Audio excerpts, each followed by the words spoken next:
নমস্কার বন্ধুরা, স্বাগত জানাচ্ছি সমাচার দর্শনে।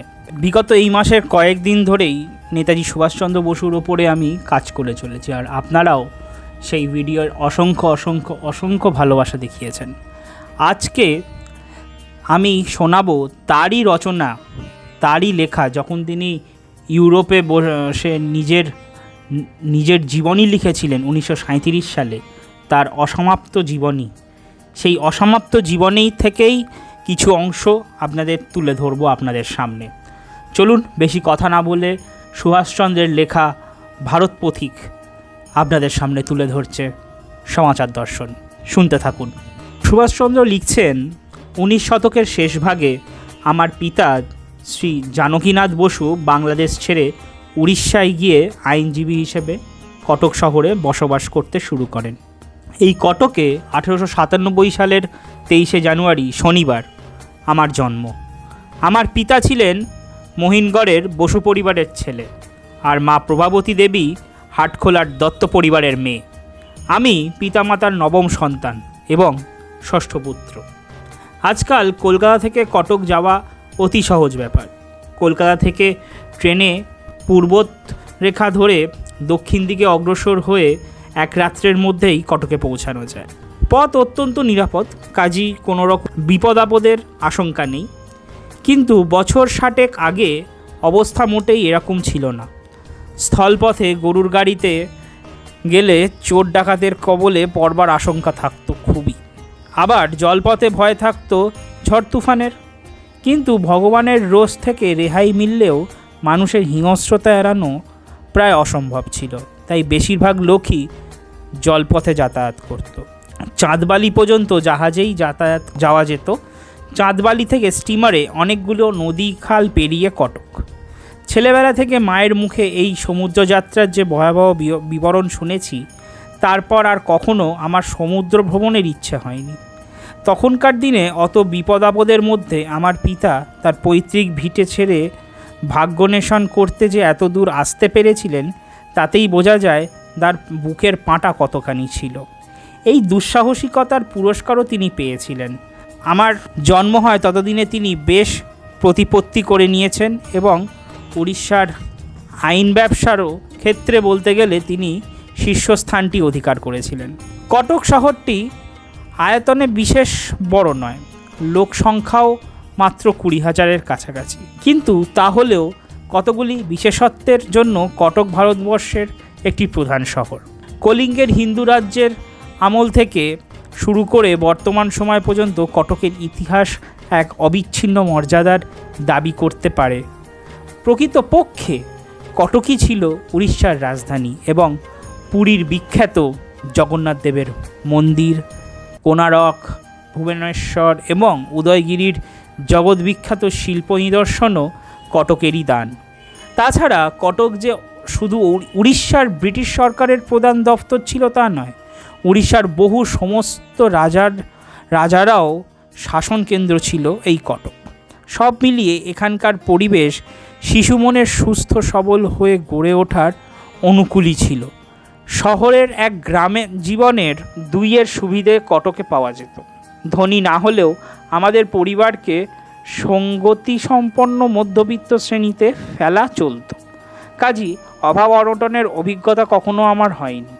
আর অভাবের তাড়নায় লোভ, স্বার্থপরতা ইত্যাদি যেসব মানসিক দুর্বলতা অবশ্যম্ভাবী হয়ে ওঠে, সেসব সংকীর্ণতাও আমার মনে স্থান পায়নি কোনোদিনও। আবার মাথা বিগড়ে দেওয়ার মতো বিলাসী বেহিসেবী অভ্যাসকেও কখনো বাড়িতে প্রশ্রয় দেওয়া হয়নি। সত্যি কথা বলতে কি, আমাদের বাবা মা একটু বেশি রকম সাদাসিধে ভাবেই আমাদের শিক্ষা দীক্ষা দিয়েছিলেন। মনে পড়ে ছেলেবেলায় নিজেকে কীরকম যেন তুচ্ছ মনে হতো। বাবা মাকে সাংঘাতিক ভয় করতাম। বাবা সাধারণত এমন গম্ভীর হয়ে থাকতেন যে আমরা কেউ তার কাছে ঘেঁষতেই সাহস পেতাম না। আইন ব্যবসা তো ছিলই, তার ওপরে বাইরে আরও কত কাজ যে তার থাকতো তার ইয়ত্তা নেই। ফলে সংসারের দিকে নজর দেওয়ার মতো অবসর তিনি সামান্যই পেতেন। এই সামান্য সময়টুকু তাকে সব সন্তানদের মধ্যে সমানভাবে ভাগ করে দিতে হতো। সবচেয়ে ছোট যে, তার ভাগ্যে অবশ্যই আদরটা একটু বেশিই পড়তো, কিন্তু তাও বেশি দিন স্থায়ী হতো না। ঘরে নতুন অতিথির আবির্ভাব হলেই বাড়তি ভাগটুকুও নবাগতর জন্য বরাদ্দ হতো। বড়দের ব্যাপারে বাবা এত নিরপেক্ষ ছিলেন যে ঘুণাক্ষরেও কখনো বোঝা যেত না তিনি কার সম্বন্ধে কী ভাবতেন। মাও ছিলেন অনেকটা বাবারই মতো। অবশ্যই মনে তার স্বভাবতই বাবার চাইতে কোমল ছিল এবং সময় সময় তা পক্ষপাতিত্ব যে টের পাওয়া যেত না তা নয়। তা সত্ত্বেও আমরা সবাই মাকে দস্তর মতো ভয় করে চলতাম। বাড়িতে কেউই তার কথার ওপর কথা বলতে সাহস করতো না। সংসারের পূর্ণ কর্তৃত্বের ভার ছিল তার উপরেই। তার এই প্রতিপত্তির মূলে ছিল তার অসাধারণ সাংসারিক বুদ্ধি আর প্রখর ব্যক্তিত্ব। ছেলেবেলা থেকেই বাবা মাকে মনে প্রাণে শ্রদ্ধা করে এসেছি সত্যি, কিন্তু তবুও তাদের আরও ঘনিষ্ঠভাবে জানবার জন্য মন ব্যাকুল হয়ে উঠে। এই জন্যই যেসব ছেলেদের অত্যন্ত ঘনিষ্ঠভাবে তাদের বাবা মায়ের সঙ্গে মিশতে দেখেছি তাদের মনে মনে হিংসে না করে পারিনি। আমার মন একটু স্পর্শকাতর, তাই বাবা মায়ের এই আপাত নিষ্পৃহতা আমাকে বেদনা দিয়েছে। শুধু যে বাবা মায়ের কাছ থেকে ভয় ভয় দূরে থাকতে হতো বললেই আমার দুঃখ ছিল তা নয়। আমার বড় অনেক ভাই বোন থাকায় নিজেকে খুঁজে পেতেই যেন কষ্ট হতো। একদিক দিয়ে এতে অবশ্যই ভালো বই মন্দ হয়নি। দাদাদের মতো হতে হবে এই সংকল্প নিয়ে আমি বড় হয়ে উঠেছি। নিজের সম্বন্ধে বিশেষ উঁচু ধারণা আমার কখনো ছিল না, তাই সব কাজেই আমার অত্যন্ত সাবধানে চলা অভ্যাস। আর যত কঠিন কাজই হোক না কেন কখনো ফাঁকি দেওয়ার কথা আমার মনে হয়নি। তাছাড়া আমার অবচেতন মনে এই ধারণাটি বৃদ্ধমূল হয়ে গিয়েছিল যে সাধারণ লোকের পক্ষে কৃতকার্যতা লাভের একমাত্র উপায় কঠিন পরিশ্রম ও নিষ্ঠা। বড় পরিবারে মানুষ হওয়া অনেক দিক দিয়েই বিড়ম্বনা। ছেলেবেলায় যে জিনিসটা অত্যন্ত দরকার, ব্যক্তিগত মনোযোগ, বড় পরিবারের লোকারণ্যে সেটা কোনোমতেই সম্ভব হয় না। তার ওপরে অনেকে একসঙ্গে থাকলে নিজের বৈশিষ্ট্য সম্বন্ধে সুবিধেও অবশ্য আছে। অনেকের মাঝে থাকার ফলে স্বভাব সহজেই সামাজিক হয়ে ওঠে, আত্মকেন্দ্রিকতা প্রশ্রয় পায় না। আমাদের বাড়িতে বেশি লোক বলতে শুধু আমার ভাই বোনেরাই নয়, খুড়তুতো পিস্তুতো মামাতো ভাই বোন আর কাকা মামা ইত্যাদি মিলে বেশ একটা বড় অঙ্ক দাঁড়াতো। এর ওপরে আত্মীয় স্বজনদের ভিড় তো প্রায় লেগেই থাকতো। আর ভালো হোটেলের অভাবই হোক বা আমাদের অতিথিপরায়ণতার খ্যাতির জন্যই হোক, কোনো গণ্যমান্য লোক কটকে এলে আমাদের বাড়িতেই তার আতিথ্যের ব্যবস্থা হতো। আমাদের পরিবারের লোকের অবশ্য বেশি বলেই যে সংসারের এত বড় ছিল তা নয়। পোষ্যবর্গ ও চাকর ঝিয়ের সংখ্যাও ছিল অগুন্তি। তার ওপরে গরু ঘোড়া ভেড়া হরিণ ময়ূর বেজি ইত্যাদি মিলিয়ে ছোটোখাটো একটা চিড়িয়াখানার সামিল। বহুদিন থেকে কাজ করার ফলে আমাদের চাকর ঝিয়েরা ঘরের লোকের মতোই হয়ে গিয়েছিল। অনেকে তো আমার জন্মের বহু আগে আমাদের বাড়িতে কাজ করতে ঢুকেছিল। আমরা ছোটরা স্বভাবতই এদের অত্যন্ত সম্মানের চোখে দেখতাম। বিশেষ করে আমাদের বুড়ি দাসীকে তো বাড়ির সকলেই বিশেষ শ্রদ্ধা করত। তখন পর্যন্ত চাকর ঝিয়ের সঙ্গে আমাদের প্রভৃত্যের সম্পর্ক দাঁড়ায়নি। তাদের আমরা পরিবারভুক্ত বলেই মনে করতাম। চাকর বাকরদের সম্পর্কে আমার ছেলেবেলার এই মনোভাব বড় হয়েও কখনো ক্ষুণ্ণ হয়নি। বাড়ির এই অনুকূল আবহাওয়া আমার মন স্বভাবতই উদার হয়ে গড়ে উঠেছিল, কিন্তু সেই সঙ্গে কেমন একটা সংকোচের ভাব মনকে অন্তর্মুখী করে তুলেছিল। আজ পর্যন্ত এই সংকোচ আমি পুরোপুরি কাটিয়ে উঠতে পারিনি। আমাদের পরিবারের ইতিহাস প্রায় 27 পুরুষ পর্যন্ত যায়। বোসেরা জাতে কায়স্থ। এই বোসেদের দক্ষিণ বাড়ির শাখা প্রতিষ্ঠা দশরথ বোসের দুটি ছেলে কৃষ্ণ ও পরমা। এদের মধ্যে পরমা পূর্ববঙ্গে বসবাস করতেন আর কৃষ্ণ পশ্চিমবঙ্গে। দশরথ বোসের একজন প্রপৌত্র মুক্তি বোস কলকাতা থেকে 14 মাইল দূরে মহিনগড়ে বাস করতেন। সেই থেকেই এরা মহিনগড়ের বসু পরিবার নামে বিখ্যাত। দশরথের 10 পুরুষ নিচে মহিপতি, ইনি অসাধারণ জ্ঞানী ও গুণী ছিলেন। বাংলার তৎকালীন রাজা তাকে অর্থ ও সমর সচিব নিযুক্ত করেন এবং তার কাজে সন্তুষ্ট হয়ে তাকে সুবুদ্ধি খাঁ উপাধি দেন। সেই সময়কার প্রথা অনুসারে মহাপতি পুরস্কার স্বরূপ রাজার কাছ থেকে জায়গিরও পেয়েছিলেন। মহিনগড়ের কাছে সুবুদ্ধি পুরী বোধহয় সেই জায়গির। মহিপতির 10 ছেলের মধ্যে চতুর্থ ঈশান খাঁ বিখ্যাত। রাজদরবারের মহিপতির স্থান ঈশান খাঁই দখল করেছিলেন। ঈশান খাঁর 3 ছেলে, 3জনই রাজার কাছ থেকে উপাধি পেয়েছিলেন। মধ্যম ছেলে গোপীনাথ অসাধারণ বীর ও ক্ষমতাশালী ছিলেন। তাকে তৎকালীন সুলতান হোসেন শাহ অর্থসচিব ও নৌসেনাধ্যক্ষ নিযুক্ত করেন এবং পুন্দর খাঁ উপাধি দেন। এছাড়া পুরস্কার স্বরূপ তাকে মহিনগড়ের কাছ থেকে একটি জায়গির দেন। পুরন্দর খাঁর নাম অনুসারে এখন এই জায়গার নাম পুরন্দরপুর। পুরন্দরপুর খাঁ পুকুর নামে 1 মাইল দীর্ঘ একটি পুষ্করিণীর ভগ্নাবশেষ এখনও আছে।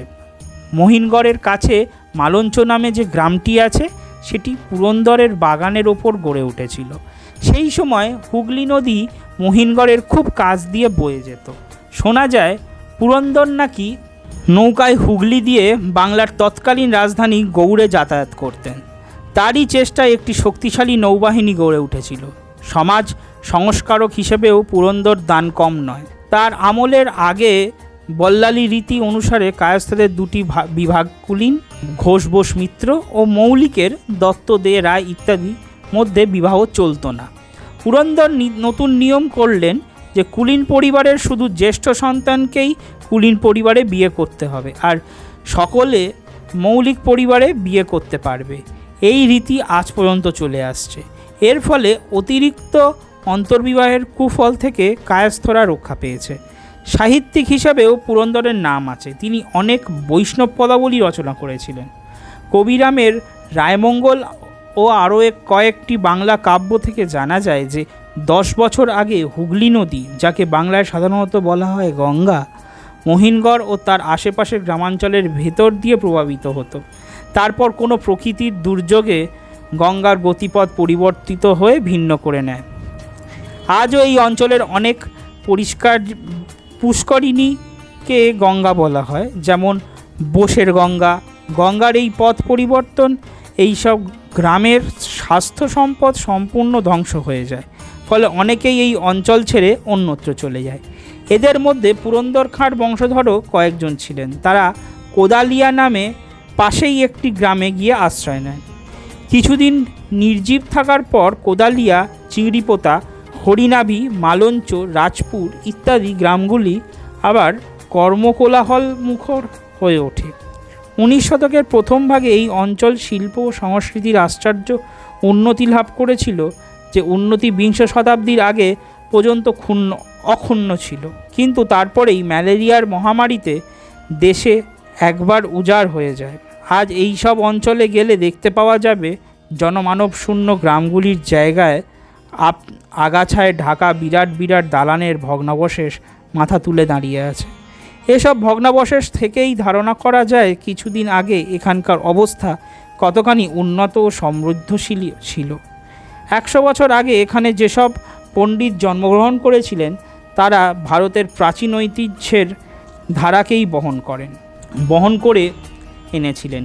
কিন্তু তাই বলে তারা মোটেই প্রগতি বিরোধী ছিলেন না। এদের মধ্যে কয়েকজন ছিলেন ব্রহ্ম সমাজের প্রচারক, যে ব্রহ্ম সমাজকে তখনকার সমাজ ও সংস্কৃতির দিক থেকে বিচার করলে দস্তর মতো বৈপ্লবিক বলা চলত।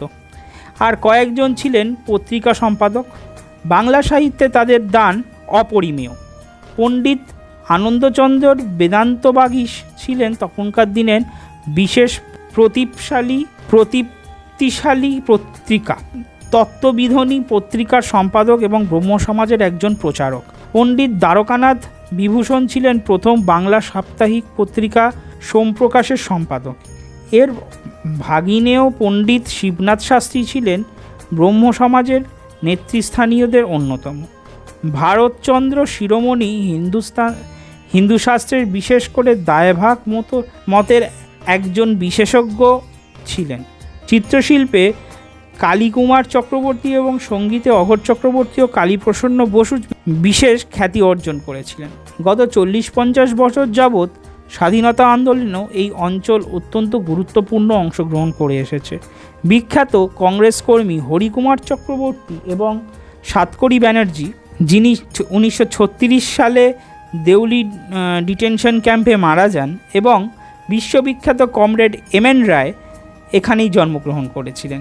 বোসদের যে শাখা কোদালিয়া গিয়ে বসতি স্থাপন করেছিল তারা যে অন্তত 10 পুরুষ পর্যন্ত সেখানে ছিলেন প্রাপ্ত বংশাবলী থেকে তা প্রমাণ পাওয়া যায়। আমার পিতা ছিলেন পুরন্দর খাঁর থেকে 13 পুরুষ এবং দশরথ বসুর থেকে 26 পুরুষ নিচে। আমার পিতামহ হরনাথ বসুর 4 ছেলে, যদুনাথ, কেদারনাথ, দেবেন্দ্রনাথ এবং জানকীনাথ।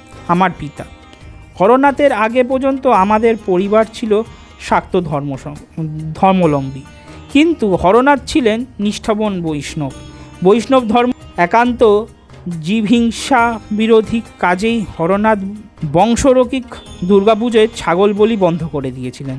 প্রতি বছর অত্যন্ত ধুমধামের সঙ্গে আমাদের বাড়িতে দুর্গাপুজো হতো, এখনও হয়, কিন্তু হরনাথের আমল থেকে ছাগল বলি আর কখনো হয়নি।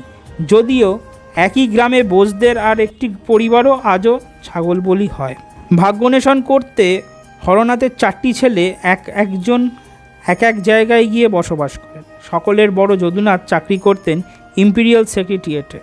জীবনের একটি বড় অংশই তার কেটেছিল সিমলায়। দ্বিতীয় কেদারনাথ চিরকাল কলকাতাতেই কাটিয়েছেন।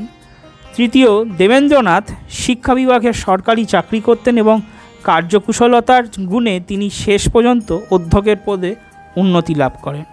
কার্যোপলক্ষে তাকে প্রায় এক জায়গা থেকে আর এক জায়গায় বদলি হয়ে যেতে হয়েছে।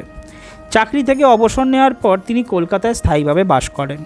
আমার বাবার জন্ম হয় 1860 সালের 28শে মে আর মা 1869 সালে, বাংলার 1275 সালের 13ই ফাল্গুন।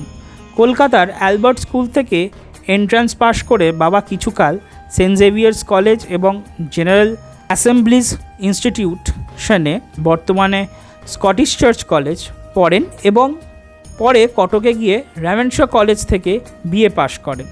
এরপর আইন পড়তে তিনি যখন কলকাতায় ফিরে আসেন তখন ব্রহ্মানন্দ কেশবচন্দ্র সেন ও তার ভ্রাতা কৃষ্ণবিহারী সেন এবং সিটি কলেজের অধ্যক্ষ উমেশচন্দ্র দত্ত প্রমুখ ব্রহ্ম সমাজের নেতৃত্ববর্গের সংস্পর্শে আসেন। এই সময় কিছুকাল তিনি অ্যালবার্ট কলেজে অধ্যাপনা করেন। অ্যালবার্ট কলেজের অধ্যক্ষ ছিলেন তখন কৃষ্ণবিহারী সেন। 1885 সালে তিনি কটকে গিয়ে আইন ব্যবসায় যোগ দেন। 1901 সালে তিনি কটক মিউনিসিপ্যালিটির প্রথম বেসরকারি সভাপতি নির্বাচিত হন। 1912 সালে তিনি বঙ্গীয় ব্যবস্থাপক সভার সদস্য হন এবং রায়বাহাদুর খেতাব পান। তারপর 1917 সালে জেলা ম্যাজিস্ট্রেটের সঙ্গে মতানৈক্যের ফলে তিনি সরকারি উকিল এবং পাবলিক প্রসিকিউটরের পদে ইস্তফা দেন এবং 13 বছর পরে 1930 সালে সরকারের দমননীতির প্রতিবাদে রায়বাহাদুর খেতাব অর্জন করেন। মিউনিসিপ্যালিটি এবং ডিস্ট্রিক্ট বোর্ড ছাড়াও Victoria school, Cuttack union club ইত্যাদি বহু শিক্ষা এবং সাংস্কৃতিক প্রতিষ্ঠানের সঙ্গে তিনি ঘনিষ্ঠভাবে জড়িত ছিলেন। দানে তিনি ছিলেন মুক্তহস্ত। দুস্থ ছাত্ররা সর্বদাই তার কাছে সাহায্যের জন্য আসত। তার দান শুধু যে উড়িষ্যাতেই নিবদ্ধ ছিল তা নয়, পৈতৃক গ্রামের কথাও তিনি ভোলেননি। সেখানে তার পিতামাতার নামে একটি দাতব্য চিকিৎসালয় ও একটি গ্রন্থাগারে স্থাপন করেছিলেন। ভারতীয় জাতীয় কংগ্রেসের বাৎসরিক অধিবেশনগুলিতেও তিনি নিয়মিতভাবে যোগ দিতেন। তাছাড়া স্বদেশি জিনিস ব্যবহারের তিনি বিশেষ পক্ষপাতী ছিলেন। অবশ্য কখনো প্রকাশ্যভাবে রাজনীতিতে যোগ দেননি। 1921 সালে অসহযোগ আন্দোলন শুরু হলে তিনি কংগ্রেসের গঠনমূলক কাজে খাদি ও স্বদেশি শিক্ষার প্রচারে আত্মনিয়োগ করেন। বরাবরই তিনি অত্যন্ত ধর্মভীরু ছিলেন এবং 2 বার দীক্ষা নিয়েছিলেন। তার প্রথম গুরু ছিলেন শাক্ত এবং দ্বিতীয় গুরু বৈষ্ণব। বহুদিন পর্যন্ত তিনি স্থানীয় থিওসফিক্যাল লজের সভাপতি ছিলেন। তিনি নিঃস্বদের সম্বন্ধে তার মনে গভীর সমবেদনা ছিল। মৃত্যুর আগে তিনি বৃদ্ধ ভৃত্যদের ও অন্যান্য আশ্রিতদের সম্বন্ধে যোগাযোগ সংস্থান করে দিয়েছিলেন। প্রথম পরিচ্ছদেই বলেছি, আমার মা ছিলেন হাটখোলার দত্ত পরিবারের মেয়ে। হাটখোলা উত্তর কলকাতার একটি অংশ। ব্রিটিশ শাসনের প্রথম যুগে ঐশ্বর্যে এবং নতুন রাজনৈতিক অবস্থার সঙ্গে নিজেদের খাপ খাইয়ে চলার যুগে যে কটি পরিবার বিশেষ প্রাধান্য লাভ করেছিল, দত্তরা তাদের মধ্যে অন্যতম। তখনকার সেই নব্য অভিজাত সমাজে দত্তরা বিশিষ্ট স্থান অধিকার করেছিল। আমার মায়ের পিতামহ কাশীনাথ দত্ত পরিবার থেকে ভিন্ন হয়ে যান এবং কলকাতার উত্তরে প্রায় 6 মাইল দূরে বরানগরে বিরাট এক দালান তৈরি করে তিনি স্থায়ীভাবে বসবাস করতে থাকেন। তিনি অত্যন্ত পণ্ডিত লোক ছিলেন, দিনরাত বই নিয়ে থাকতেন। ছাত্ররা নানাভাবে তার কাছে সাহায্য পেত। তিনি কলকাতার জর্ডিন স্কিনার অ্যান্ড কোম্পানি নামে এক ব্রিটিশ সত্ত্বদাগরী অফিসের একজন উচ্চপদস্থ কর্মচারী ছিলেন। আমার মায়ের পিতা এবং পিতামহ দুজনেই তাদের জামাতা নির্বাচনে বিশেষ দূরদৃষ্টিতার পরিচয় দিয়েছিলেন। তখনকার দিনে কলকাতার বিশিষ্ট অভিজাত পরিবার কটির এইভাবে তারা বৈবাহিক সম্বন্ধ স্থাপন করেছিলেন। কাশীনাথ দত্তের এক জামাতা স্যার রমেশচন্দ্র মিত্র ছিলেন কলকাতার হাইকোর্টের প্রথম ভারতীয় চিফ জাস্টিস, আর এক জামাতা রায়বাহাদুর হরিবল্লভ বসু আইনজীবী হিসেবে উড়িষ্যায় অসাধারণ প্রতিপত্তি লাভ করেন। তিনি আমার পিতা বহু আগে কটকে গিয়ে বসবাস করেছিলেন। আমার মাতামহ গঙ্গারায়ণ দত্ত নাকি আমার পিতাকে জামাতা হিসেবে গ্রহণ করার আগে তার বুদ্ধি বিবেচনা ভালো করে পরীক্ষা করে নিয়েছিলেন। আমার মা ছিলেন তার বোনেদের মধ্যে সবচেয়ে বড়।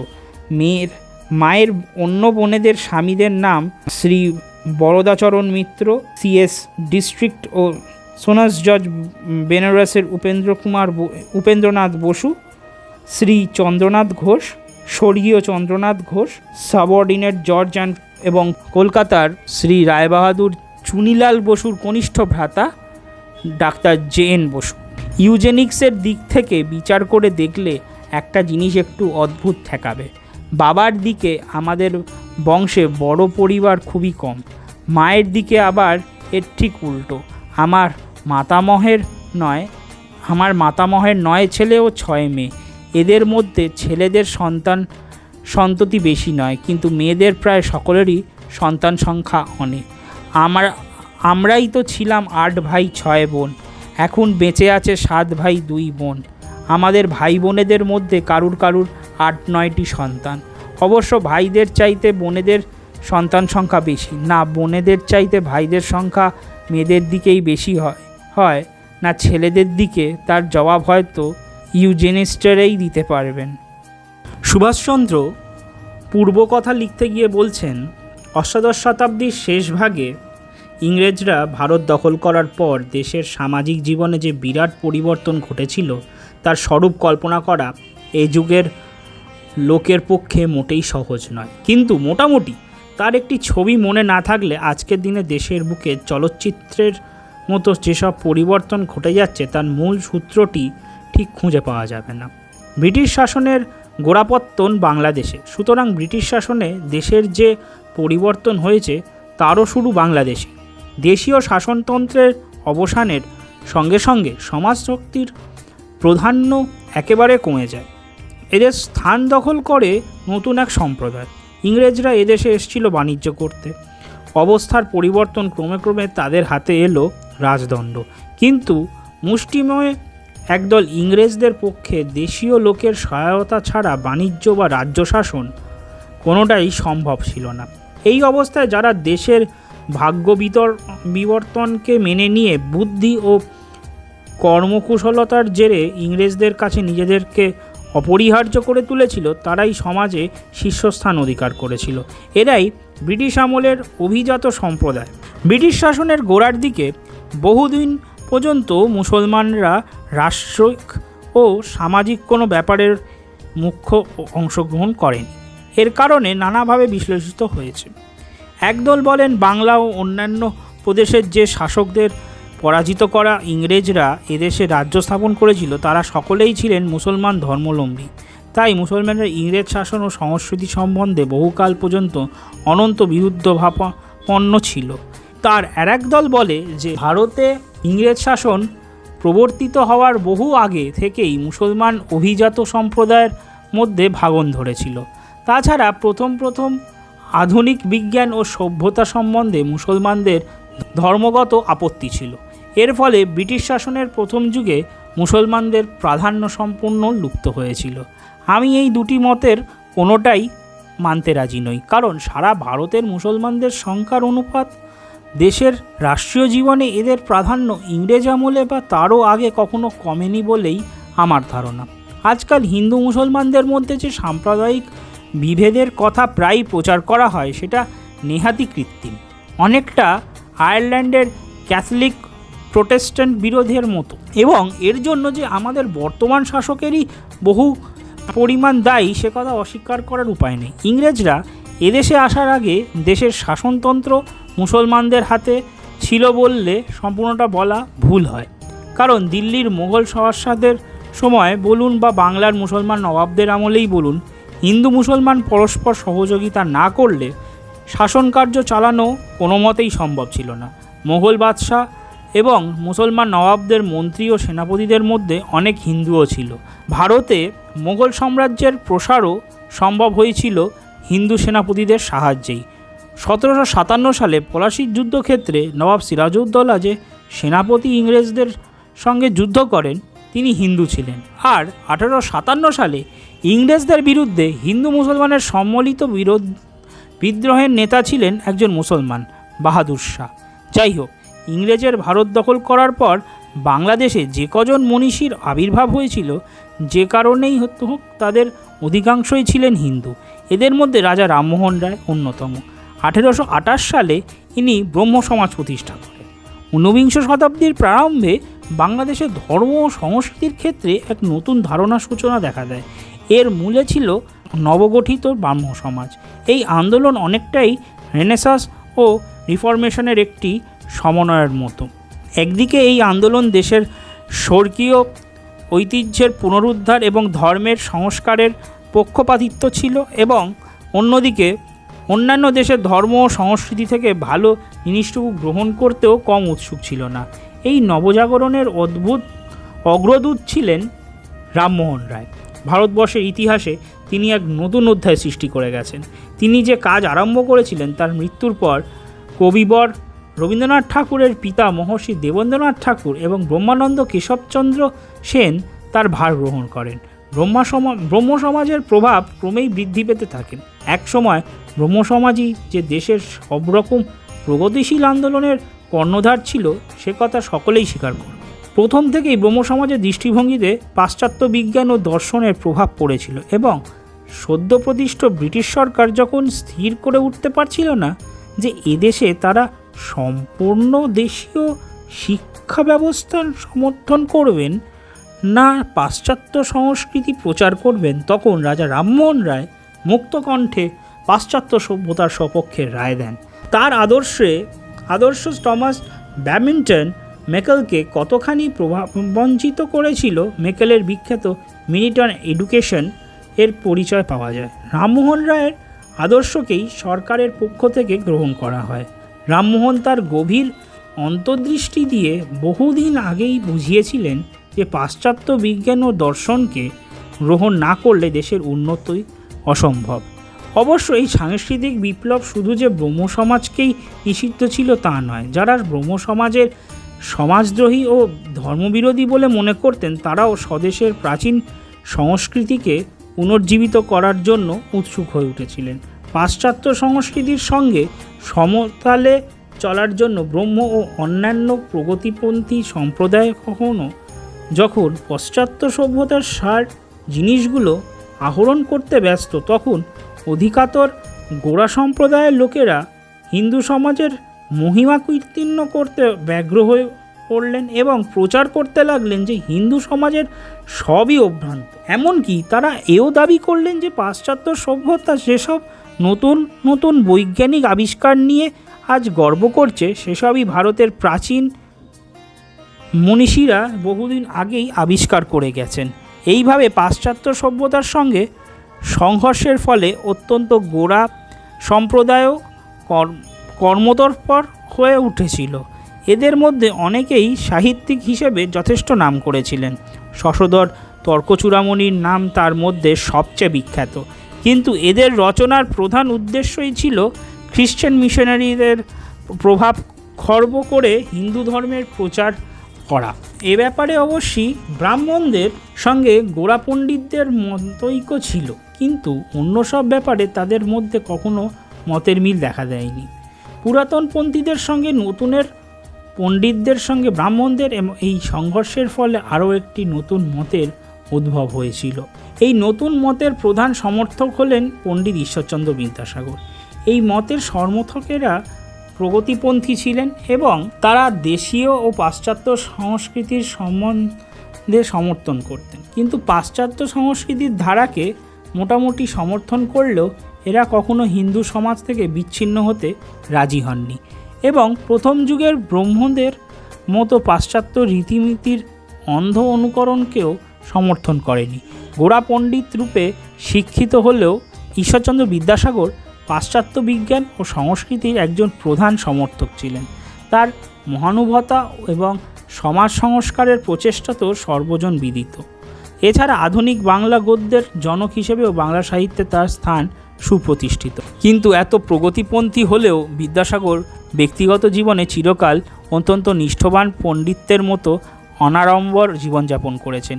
বিধবা বিবাহের সপক্ষে তুমুল আন্দোলন করে তিনি রক্ষণশীল সম্প্রদায়ের বিরাগভাজন হয়েছিলেন, কিন্তু তিনি প্রমাণ করেছিলেন যে বিধবা বিবাহ সম্পূর্ণ শাস্ত্রসম্মত। ঈশ্বরচন্দ্র যে মানসিক উদারতা ও মানব হৈতসার প্রতিভাস্বরূপ ছিলেন, ধর্মে ও দর্শনে তার প্রকাশ পেয়েছিল রামকৃষ্ণ পরমহংসদেব ও তার সুযোগ্য শিষ্য স্বামী বিবেকানন্দের মধ্যে। 1902 সালে স্বামী বিবেকানন্দ মারা গেলে এই আধ্যাত্মিক আন্দোলনের ধারা বহন করার ভার পড়ল অরবিন্দ ঘোষের ওপর। কিন্তু অরবিন্দ রাজনীতি এড়িয়ে চলেননি এবং রাজনীতি নিয়ে বিশেষভাবেই মেতে উঠেছিলেন, যার ফলে 1908 সালে দেশের রাজনৈতিক নেতাদের মধ্যে তিনি সবচেয়ে বেশি জনপ্রিয়তা অর্জন করেছিলেন। অরবিন্দের মধ্যে রাজনীতি ও আধ্যাত্মিকতার অপূর্ব সমন্বয় ঘটেছিল। 1909 সালে অরবিন্দ রাজনীতি থেকে অবসর গ্রহণ করে আধ্যাত্মিক চর্চায় মনোনিবেশ করেন।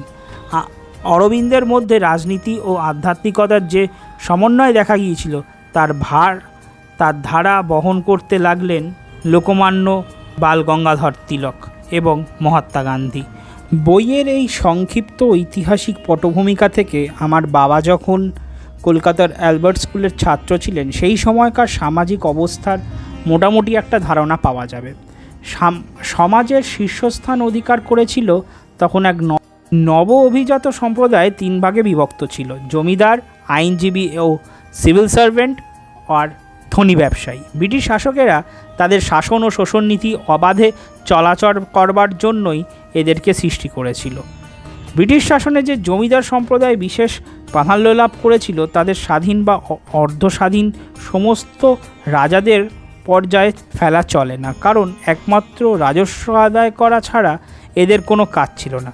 ব্রিটিশ সরকারও এদের ট্যাক্স কালেক্টর বেশি মর্যাদা কখনো দেয়নি। 1857 সালের বিদ্রোহের সময় যখন ইংরেজদের পতন প্রায় অসম্ভবই হয়ে উঠেছিল, সেই সময় এরা রাজভিত্তির যে পরিকাষ্ঠা করে দেখিয়েছিল তারই প্রতিদানে ব্রিটিশ সরকার এদের জমিদার পদমর্যাদা দিয়ে পুরস্কৃত করেছিল।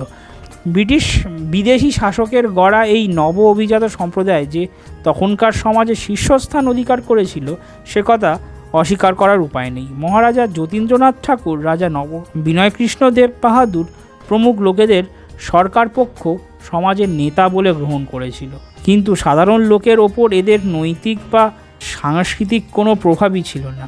আমার পিতার যৌবনকালে এ প্রভাব বিস্তার করেছিলেন কেশবচন্দ্র সেন এবং পরিমাণে পণ্ডিত ঈশ্বরচন্দ্র বিদ্যাসাগর। কেশবচন্দ্র সেনের শিষ্য ছিল অগণ। তিনি যেখানেই যেতেন বিরাট জনতা তাকে ঘিরে থাকত, কিন্তু বক্তৃতার আধ্যাত্মিক ভাবধারা সমাজের উপর বিশেষ প্রভাব বিস্তার করেছিল। বিশেষত যুব সম্প্রদায়ের ওপর তার প্রভাব ছিল অপরিমেয়। অন্যান্য ছাত্রদের মতো আমার পিতাও কেশবচন্দ্রের অসাধারণ ব্যক্তিত্ব প্রভাবিত হয়েছিল। এমনকি একসময় তিনি ব্রহ্ম ধর্মে দীক্ষা নেওয়ার উদ্যোগও করেছিলেন। যাই হোক, আমার পিতা জীবনে কেশবচন্দ্রের প্রভাব যে খুব বেশি ছিল সে বিষয়ে কোনো সন্দেহ নেই। এর বহুদিন পরে কটকে প্রবাসের সময় এই মহাপুরুষের অনেক ছবি আমাদের বাড়ির দেওয়ালে টাঙানো দেখেছি। স্থানীয় ব্রহ্ম সমাজের সঙ্গেও আমার পিতা অত্যন্ত ঘনিষ্ঠ সম্পর্ক ছিল। আমার পিতা প্রথম বয়সে দেশে এক ধরনের নৈতিক জাগরণে দেখা গিয়েছিল সত্য, কিন্তু রাজনীতির দিক থেকে তখন পর্যন্ত দেশের লোকের মধ্যে কোনো সাড়াই জাগেনি। কেশবচন্দ্র, ঈশ্বরচন্দ্র সমাজ সংস্কারক হিসেবে দুইজনই বিশেষ প্রভাবশালী ছিলেন, কিন্তু এরা কেউ ব্রিটিশ সরকারের বিরোধী ছিলেন না। বরং কেশবচন্দ্র খোলাখুলিভাবে বলতেন যে ব্রিটিশ শাসন এদেশে ভগবানের আশীর্বাদ স্বরূপ। স্বাধীনচেতা ও আত্মমর্যাদা সম্পন্ন লোক হলেও ঈশ্বরচন্দ্রও কখনো সরকার বা ইংরেজ জাতির সঙ্গে বিরোধিতা করেননি। আমার পিতাও প্রখর নীতিজ্ঞান সম্পন্ন হলেও সরকার বিরোধী ছিলেন না, এবং এজন্যই তিনি সরকার পক্ষের উকিল ও পাবলিক প্রসিকিউটর পদ এবং সরকারি খেতাব গ্রহণ করেছিলেন। আমার জ্যাঠামশাই অধ্যক্ষ দেবেন্দ্রনাথ বসুর প্রকৃত ঠিকই বাবার মতোই ছিল। তার নিষ্কলঙ্ক চরিত্র এবং অসাধারণ মনীষার জন্য ছাত্ররা তাকে দেবতার মতো ভক্তি করত। তিনিও শিক্ষা বিভাগে সরকারি চাকরি করতেন। একই কারণে বঙ্কিমচন্দ্র চট্টোপাধ্যায়ের পক্ষে বন্দে মাতরম গানটি রচনা করেও সরকারি চাকরি করা সম্ভব ছিল, এবং ম্যাজিস্ট্রেট হয়েও ডিএল রায়ের পক্ষে স্বদেশী গান রচনা করা অস্বাভাবিক মনে হয়নি। যে যুগ সন্ধিক্ষণে এই ধারণার মনোভাব সম্পন্ন ছিল, সেই সময় দেশের লোকেদের মধ্যে রাজনৈতিক চেতনা ছিল না বললেই চলে। 1905 সালে জনমতের বিরুদ্ধে বঙ্গবিভাগ হওয়ার পর থেকেই দেশে রাজনৈতিক সচেতনতা দেখা দেয়, এবং তখন থেকেই সরকারের সঙ্গে জনসাধারণের বিরোধিতা শুরু হয় সূত্রপাত। আজকের দিনে সরকার সম্বন্ধে জনসাধারণ অত্যন্ত বিরুদ্ধভাবাপন্ন, এবং সরকারও জনসাধারণের কার্যকলাপ সম্বন্ধে অতিমাত্রায় সমৃদ্ধ। এখন আর ন্যায় অন্যায় বোধকে রাজনীতি থেকে আলাদা করে দেখা চলে না, এবং ন্যায়ের পথ ধরলেই রাজনৈতিক সংঘর্ষে অসম্ভবী। জাতীয় জীবনের অভিজ্ঞতার ধারা খণ্ডিতভাবে প্রত্যেকের ব্যক্তিগত জীবনেই প্রতিফলিত হয়। আমার জীবনেও তার ব্যতিক্রম হয়নি। আমি এককালে ভাবতাম সম্পূর্ণভাবে রাজনীতি এড়িয়ে নৈতিক ও সাংস্কৃতিক উন্নতি সম্ভব, কিন্তু আমার ভুল ভাঙতে বেশি দেরি হয়নি। জীবনকে এভাবে রাজনীতির প্রভাব থেকে বিচ্ছিন্ন করে দেখলে জীবনের অনেকখানি অসম্পূর্ণ থেকে যায়। খণ্ডিত আদর্শের কোনো মূলই নেই। কোনো একটি আদর্শকে সফল করে তুলতে হলে সমগ্র জীবন দিয়ে তাকে মানতে হবে। অন্ধকার ঘরে যদি একটি আলো রাখা যায়, তবে সমস্ত ঘরটাই কি আলোকিত হয়ে উঠবে না? সুভাষচন্দ্র তার প্রথম স্কুল জীবন সম্পর্কে বলতে গিয়ে লিখেছেন, তখন 1902 সালের জানুয়ারি মাস। আমার 5 বছর পূর্ণ হতে তখনও কিছু বাকি। এমন সময় একদিন শুনলাম আমি নাকি স্কুলে ভর্তি হব। খবর পেয়ে আমি তো আনন্দে আত্মহারা হয়ে গেলাম। দিনের পর দিন চোখের ওপর দেখতাম দাদা দিদিরা সেজে গুজে স্কুলে যেত। ছোটোবেলায় ছোট বলে আমিও শুধু বাড়িতে পড়ে থাকতাম। এতে মেজাজ বিগড়ে যেত। কাজেই স্কুলে যাওয়ার নামে আমিও নেচে উঠলাম। যেদিন প্রথম স্কুলে যাওয়ার কথা, সেদিনটির কথা আজও আমার মনে আছে। শেষটায় আমিও বড়দের মতো স্কুলে যেতে পারবো, শুধু ছুটির দিন ছাড়া বাড়িতে থাকবো না। স্কুল বসতো ঠিক 10টায়। কাজেই 10টার একটু আগেই আমাদের রওনা দিতে হবে। আমারই বয়সী আমার 2জন কাকারও সেদিন ভর্তি হওয়ার কথা ছিল। সবাই প্রস্তুত হয়ে নিয়ে গাড়িতে ওঠার জন্য মাত্র ছুট লাগিয়েছি, এমন সময় পা পিছলে এক বিশ্রীকর আছাড় খেলাম। মাথায় চোট লাগলো। কাজী ব্যান্ডেজ জড়িয়ে সেদিনকার মতো আমাকে শয্যাশায়ী থাকতে হলো। আমার কাকাদের ভাগ্য ছিল ভালো, ওরা দিব্যি স্কুলে চলে গেল, আর আমি ভগ্ন হৃদয়ে চোখ বুজে পড়ে রইলাম। পরের দিন আমার মনোবাঞ্ছা পূর্ণ হলো। আমাদের স্কুলটা ছিল মিশনারিদের, আর এখানকার বেশিরভাগ ছাত্রছাত্রী ছিল ইউরোপীয় কিংবা অ্যাংলো ইন্ডিয়ান। ভারতীয়দের জন্য গোনাগুনতি কয়েকটি সিট ছিল। আমার অন্য ভাই বোনেরা এই স্কুলে পড়তো, কাজেই আমিও এখানে ভর্তি হলাম। বেছে বেছে এই স্কুলেই আমাদের কেন ভর্তি করা হয়েছিল জানি না। হয়তো অন্য সব স্কুলের চাইতে এখানে ইংরেজিটা তাড়াতাড়ি এবং ভালোভাবে শেখা যেত বলেই, আর তখনকার দিনে ইংরেজ জ্ঞানের বিশেষ কদরও ছিল। এখনও মনে আছে ভর্তি হওয়ার সময় আমার ইংরেজি বিদ্যার দৌড় বর্ণ পরিচয় বেশি ছিল না। একটাও ইংরেজি কথা না জেনেও আমি কি করে যে চালিয়ে নিতাম, এখন ভাবলে আশ্চর্য মনে হয়। প্রথম ইংরেজি বলতে গিয়ে যে কী বিভ্রাট হতো ভাবলে হাসি পায়। একটা ঘটনা মনে পড়ে। একবার আমাদের সকলের হাতে একটা করে স্লেট পেন্সিল দিয়ে আমাদের একজন শিক্ষক বলেছেন সেগুলোকে ছোঁচুলো করে নিতে। আমি দেখলাম কাকার চাইতে আমার পেন্সিলটা বেশি ছুঁচলো হয়েছে। আমি ইংরেজিতে শিক্ষয়িত্রীকে সেটি জানিয়ে দেওয়ার জন্য বললাম, রডেন্দ্র মোট আইশোর, বলেই মনে মনে নিজের ইংরেজি জ্ঞানের তারিফ না করে পারলাম না। আমাদের মাস্টারদের মধ্যে প্রায় সকলেই ছিলেন অ্যাংলো ইন্ডিয়ান, আর তার মধ্যে আবার শিক্ষয়িত্রীর সংখ্যাই ছিল বেশি। শুধু প্রধান শিক্ষক এবং প্রধান শিক্ষার্থী মিস্টার এবং মিসেস ইয়াং ইংল্যান্ড থেকে এসেছিলেন। এদের মধ্যে অল্প কয়েকজনকেই আমরা পছন্দ করতাম। মিস্টার ইয়াংকে আমরা ভক্তি করতাম ঠিকই, কিন্তু ভয়ও করতাম সাংঘাতিক, কারণ তিনি বেতটা একটু বেশিই ব্যবহার করতেন। মিস ক্যাডোগানকে আমরা কোনো রকম বরদাস্ত করতাম, আর মিস স্যামুয়েলসনকে তো দস্তর মতো ঘৃণা করতাম। কোনো দিন যদি তিনি অনুপস্থিত থাকতেন আমাদের মধ্যে হুল্লোড় পড়ে যেত। মিসেস ইয়াংকে অবশ্য আমরা অপছন্দ করতাম না, কিন্তু আমাদের সবচেয়ে ভালো লাগতো মিস সারা লরেন্সনকে। তিনি ছিলেন আমাদের প্রথম শিক্ষার্থী। এমন আশ্চর্য সহানুভূতিশীল ছিল তার মন এবং শিশু মন। তিনি এমন অন্তরঙ্গভাবে বুঝতেন যে আমরা সকলেই তার প্রতি আকৃষ্ট না হয়ে পারিনি। গোড়ার দিকে আমি এক বর্ণও ইংরেজি বলতে পারতাম না। তখন তার সাহায্য না পেলে আমি এত সহজে ক্লাসের সঙ্গে তাল রেখে চলতে পারতাম কিনা সন্দেহ। অধিকাংশ শিক্ষক শিক্ষার্থী এবং ছাত্রছাত্রী অ্যাংলো ইন্ডিয়ান হলে আমাদের স্কুলটা ছিল বিলিতি ছাঁচে গড়া এবং যতদূর সম্ভব বিলিতি ভাবনাপন্ন। এর ফলে এমন কয়েকটি জিনিস আমরা শিখেছিলাম যে সাধারণ দেশি স্কুলে পড়লে শিখতে পারতাম না। দেশি স্কুলে যেমনটি দেখা যায়, ছাত্রছাত্রীদের 16 আনা মনোযোগী বরাদ্দ হয়ে পড়ার ওপরে। এখানে মোটেই তা ছিল না। পড়ার চাইতে বেশি মনোযোগ দেওয়া হতো ভদ্র আচরণ, পরিষ্কার পরিচ্ছন্নতা ও সময়ানুবর্তির ওপরে। দেশি স্কুল যার একান্ত অভাব। পড়াশোনার ব্যাপারেও প্রত্যেকটি ছাত্রছাত্রী সম্পর্কে ব্যক্তিগত মনোযোগ দেওয়া হতো। রোজকার পড়া নিয়মিত শেখানো হতো, দেশি স্কুলে যেটা খুবই কম হয়।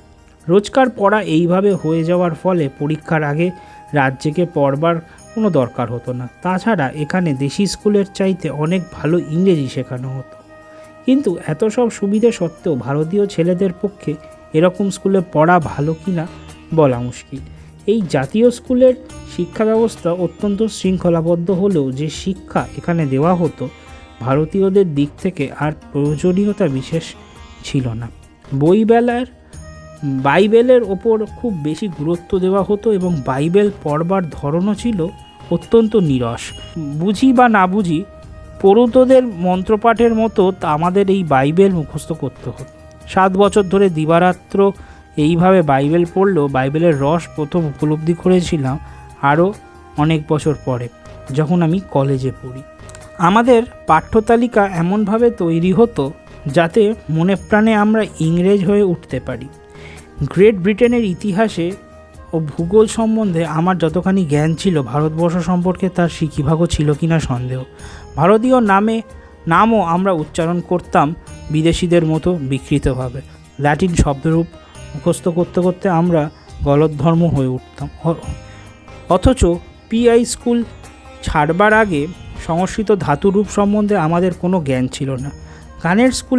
গানের ক্লাসে আমরা শিখতাম ডোরে মিফা সারেগামা নয়। পাঠ্য বইয়ে পড়তাম ও দেশের ইতিহাস গল্প, রূপকথার নিজের দেশের ছিটে ফোটাও তাতে থাকতো না। বলাই বাহুল্য দেশি কোনো ভাষাই শেখানো যেত না সেখানে। আমরাও দেশি স্কুলে ঢোকবার আগে পর্যন্ত মাতৃভাষা সম্পূর্ণ অজ্ঞ হয়েই বেরিয়েছি। অবশ্য এসব কারণে যে আমাদের স্কুল জীবনে নিরানন্দে কেটেছে তা নয়, বরং উল্টোটাই হয়েছে। প্রথম কয়েক বছর তো এখানকার শিক্ষা আমাদের উপযোগী কিনা সে সম্বন্ধে আমরা মোটেই সচেতন ছিলাম না।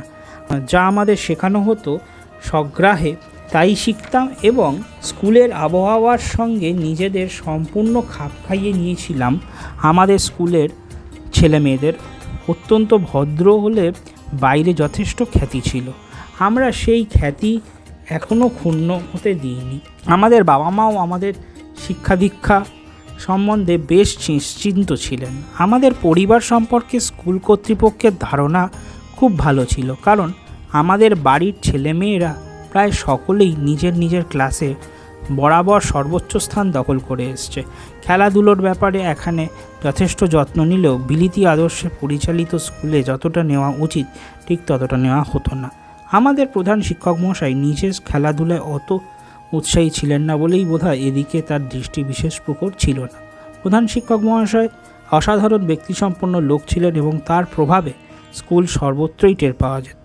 নিয়মাবলীবিদ্যা ও ভদ্র আচরণ তিনি শিক্ষার সবচেয়ে বড় অঙ্গ বলে মানতেন। আমাদের প্রোগ্রেস রিপোর্টে শুধু পাঠ্য বই নম্বর দেওয়া হতো না, স্বভাব, আচরণ, পরিচ্ছন্নতা, সময়ানুবর্তিতা ইত্যাদিতেও নম্বর ছিল। এর ফলে স্কুলের ছেলেমেয়েরা সকলেই খুব ভদ্র ছিল। দুষ্টুমি করলেও বা স্কুলের শৃঙ্খলা ভঙ্গ করলেও ছেলেদের বেত মেরে দেওয়া হতো।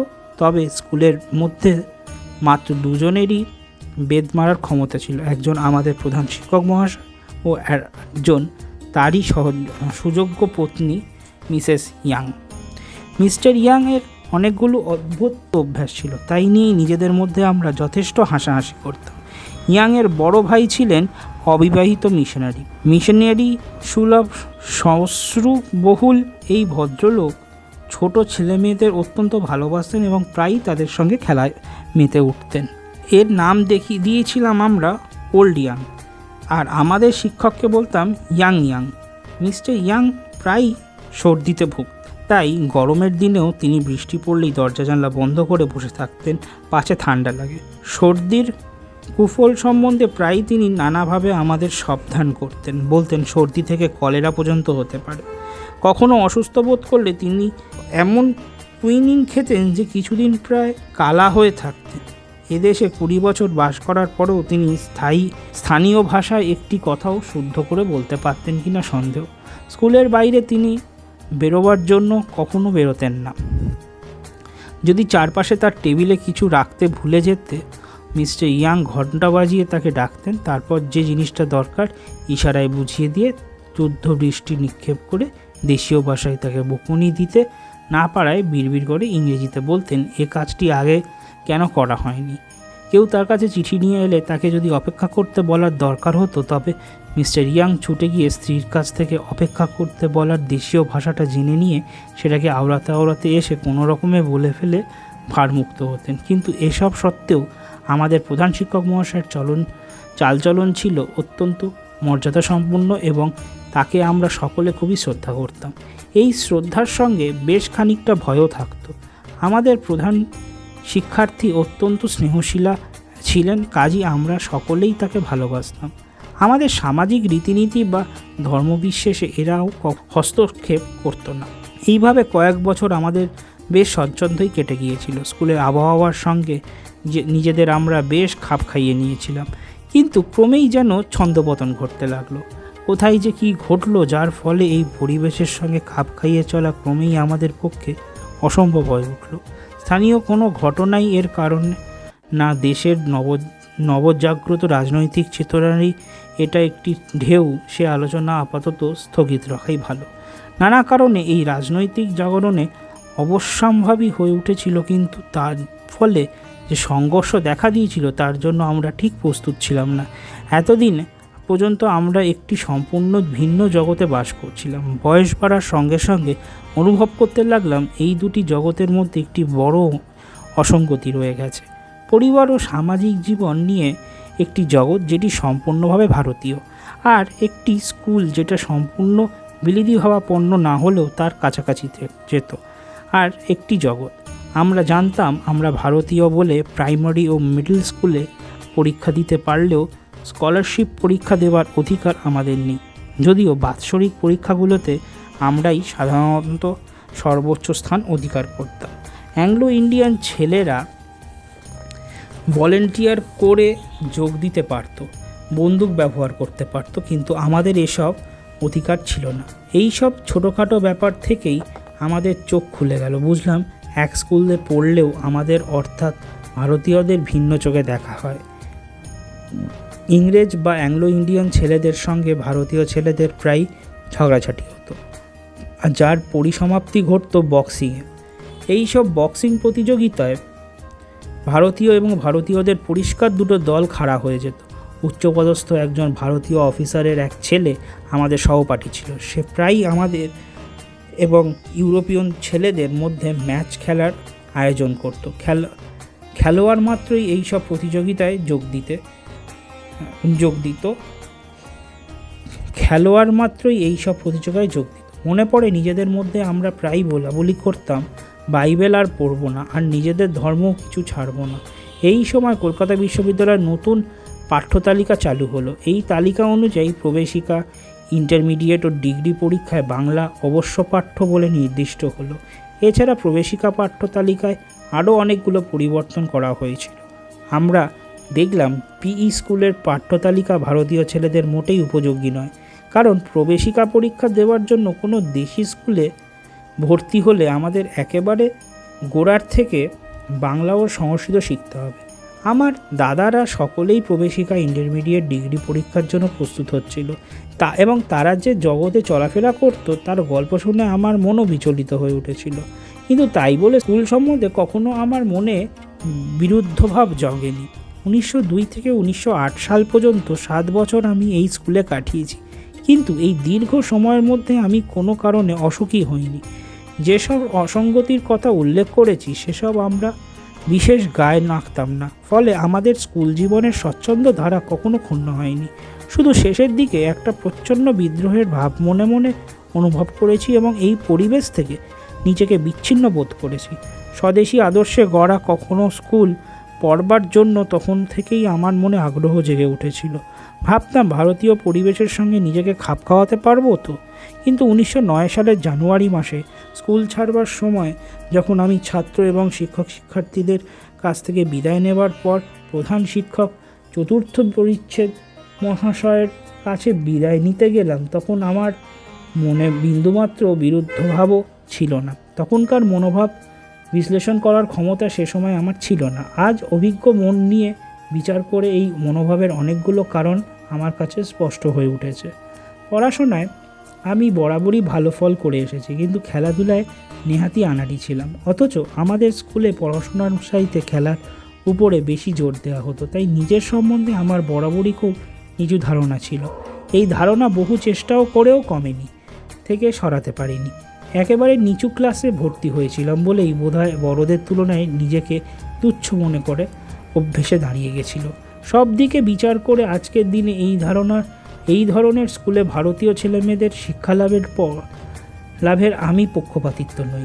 বিদেশি আবহাওয়ার সঙ্গে তারা কখনোই খাপ খাবে না, পদে পদে অশান্তি ভোগ করবে। বিশেষ করে যদি কেউ একটু চিন্তাশীল হয়, তবে তা কখনোই নয়। অনেক অভিজাত পরিবারের ছেলেদের বিলেতে পাবলিক বলে স্কুলে রেখে শিক্ষা দেওয়ার রীতি আজও চলে এসেছে। এই ব্যবস্থাও আমার মোটেই ভালো মনে হয় না। এই কারণে বিলিতি ছাঁচে গড়া এবং ইংরেজি শিক্ষক পরিচালিত ভারতীয় স্কুলের পরিকল্পনাও আমি অনুমোদন করি না। অনেক ছেলে হয়তো এই বিজাতীয় পরিবেশের সঙ্গে নিজেদের বেশ মানিয়ে নিতে পারে, কিন্তু যারা একটু চিন্তাশীল তাদের পক্ষে এখনকার পরিবেশ মোটেই অনুকূল নয়। একদিন না একদিন তাদের মন বিদ্রোহী হয়ে উঠবেই। এসব কথা ছেড়ে দিলেও এই শিক্ষা ব্যবস্থার বিরুদ্ধে আরও অনেক বড় আপত্তি এই যে এতে ভারতীয় পরিবেশ, ভারতীয় বৈশিষ্ট্য এবং ভারতীয় ঐতিহ্য ও সমাজ নৈতিক সম্পূর্ণ অবহেলা করা হতো। অল্প বয়সের ছেলেদের ওপর জোর করে ইংরেজি শিক্ষা চাপালেই ও পাশ্চাত্য সভ্যতার সমন্বয়ন হয় না।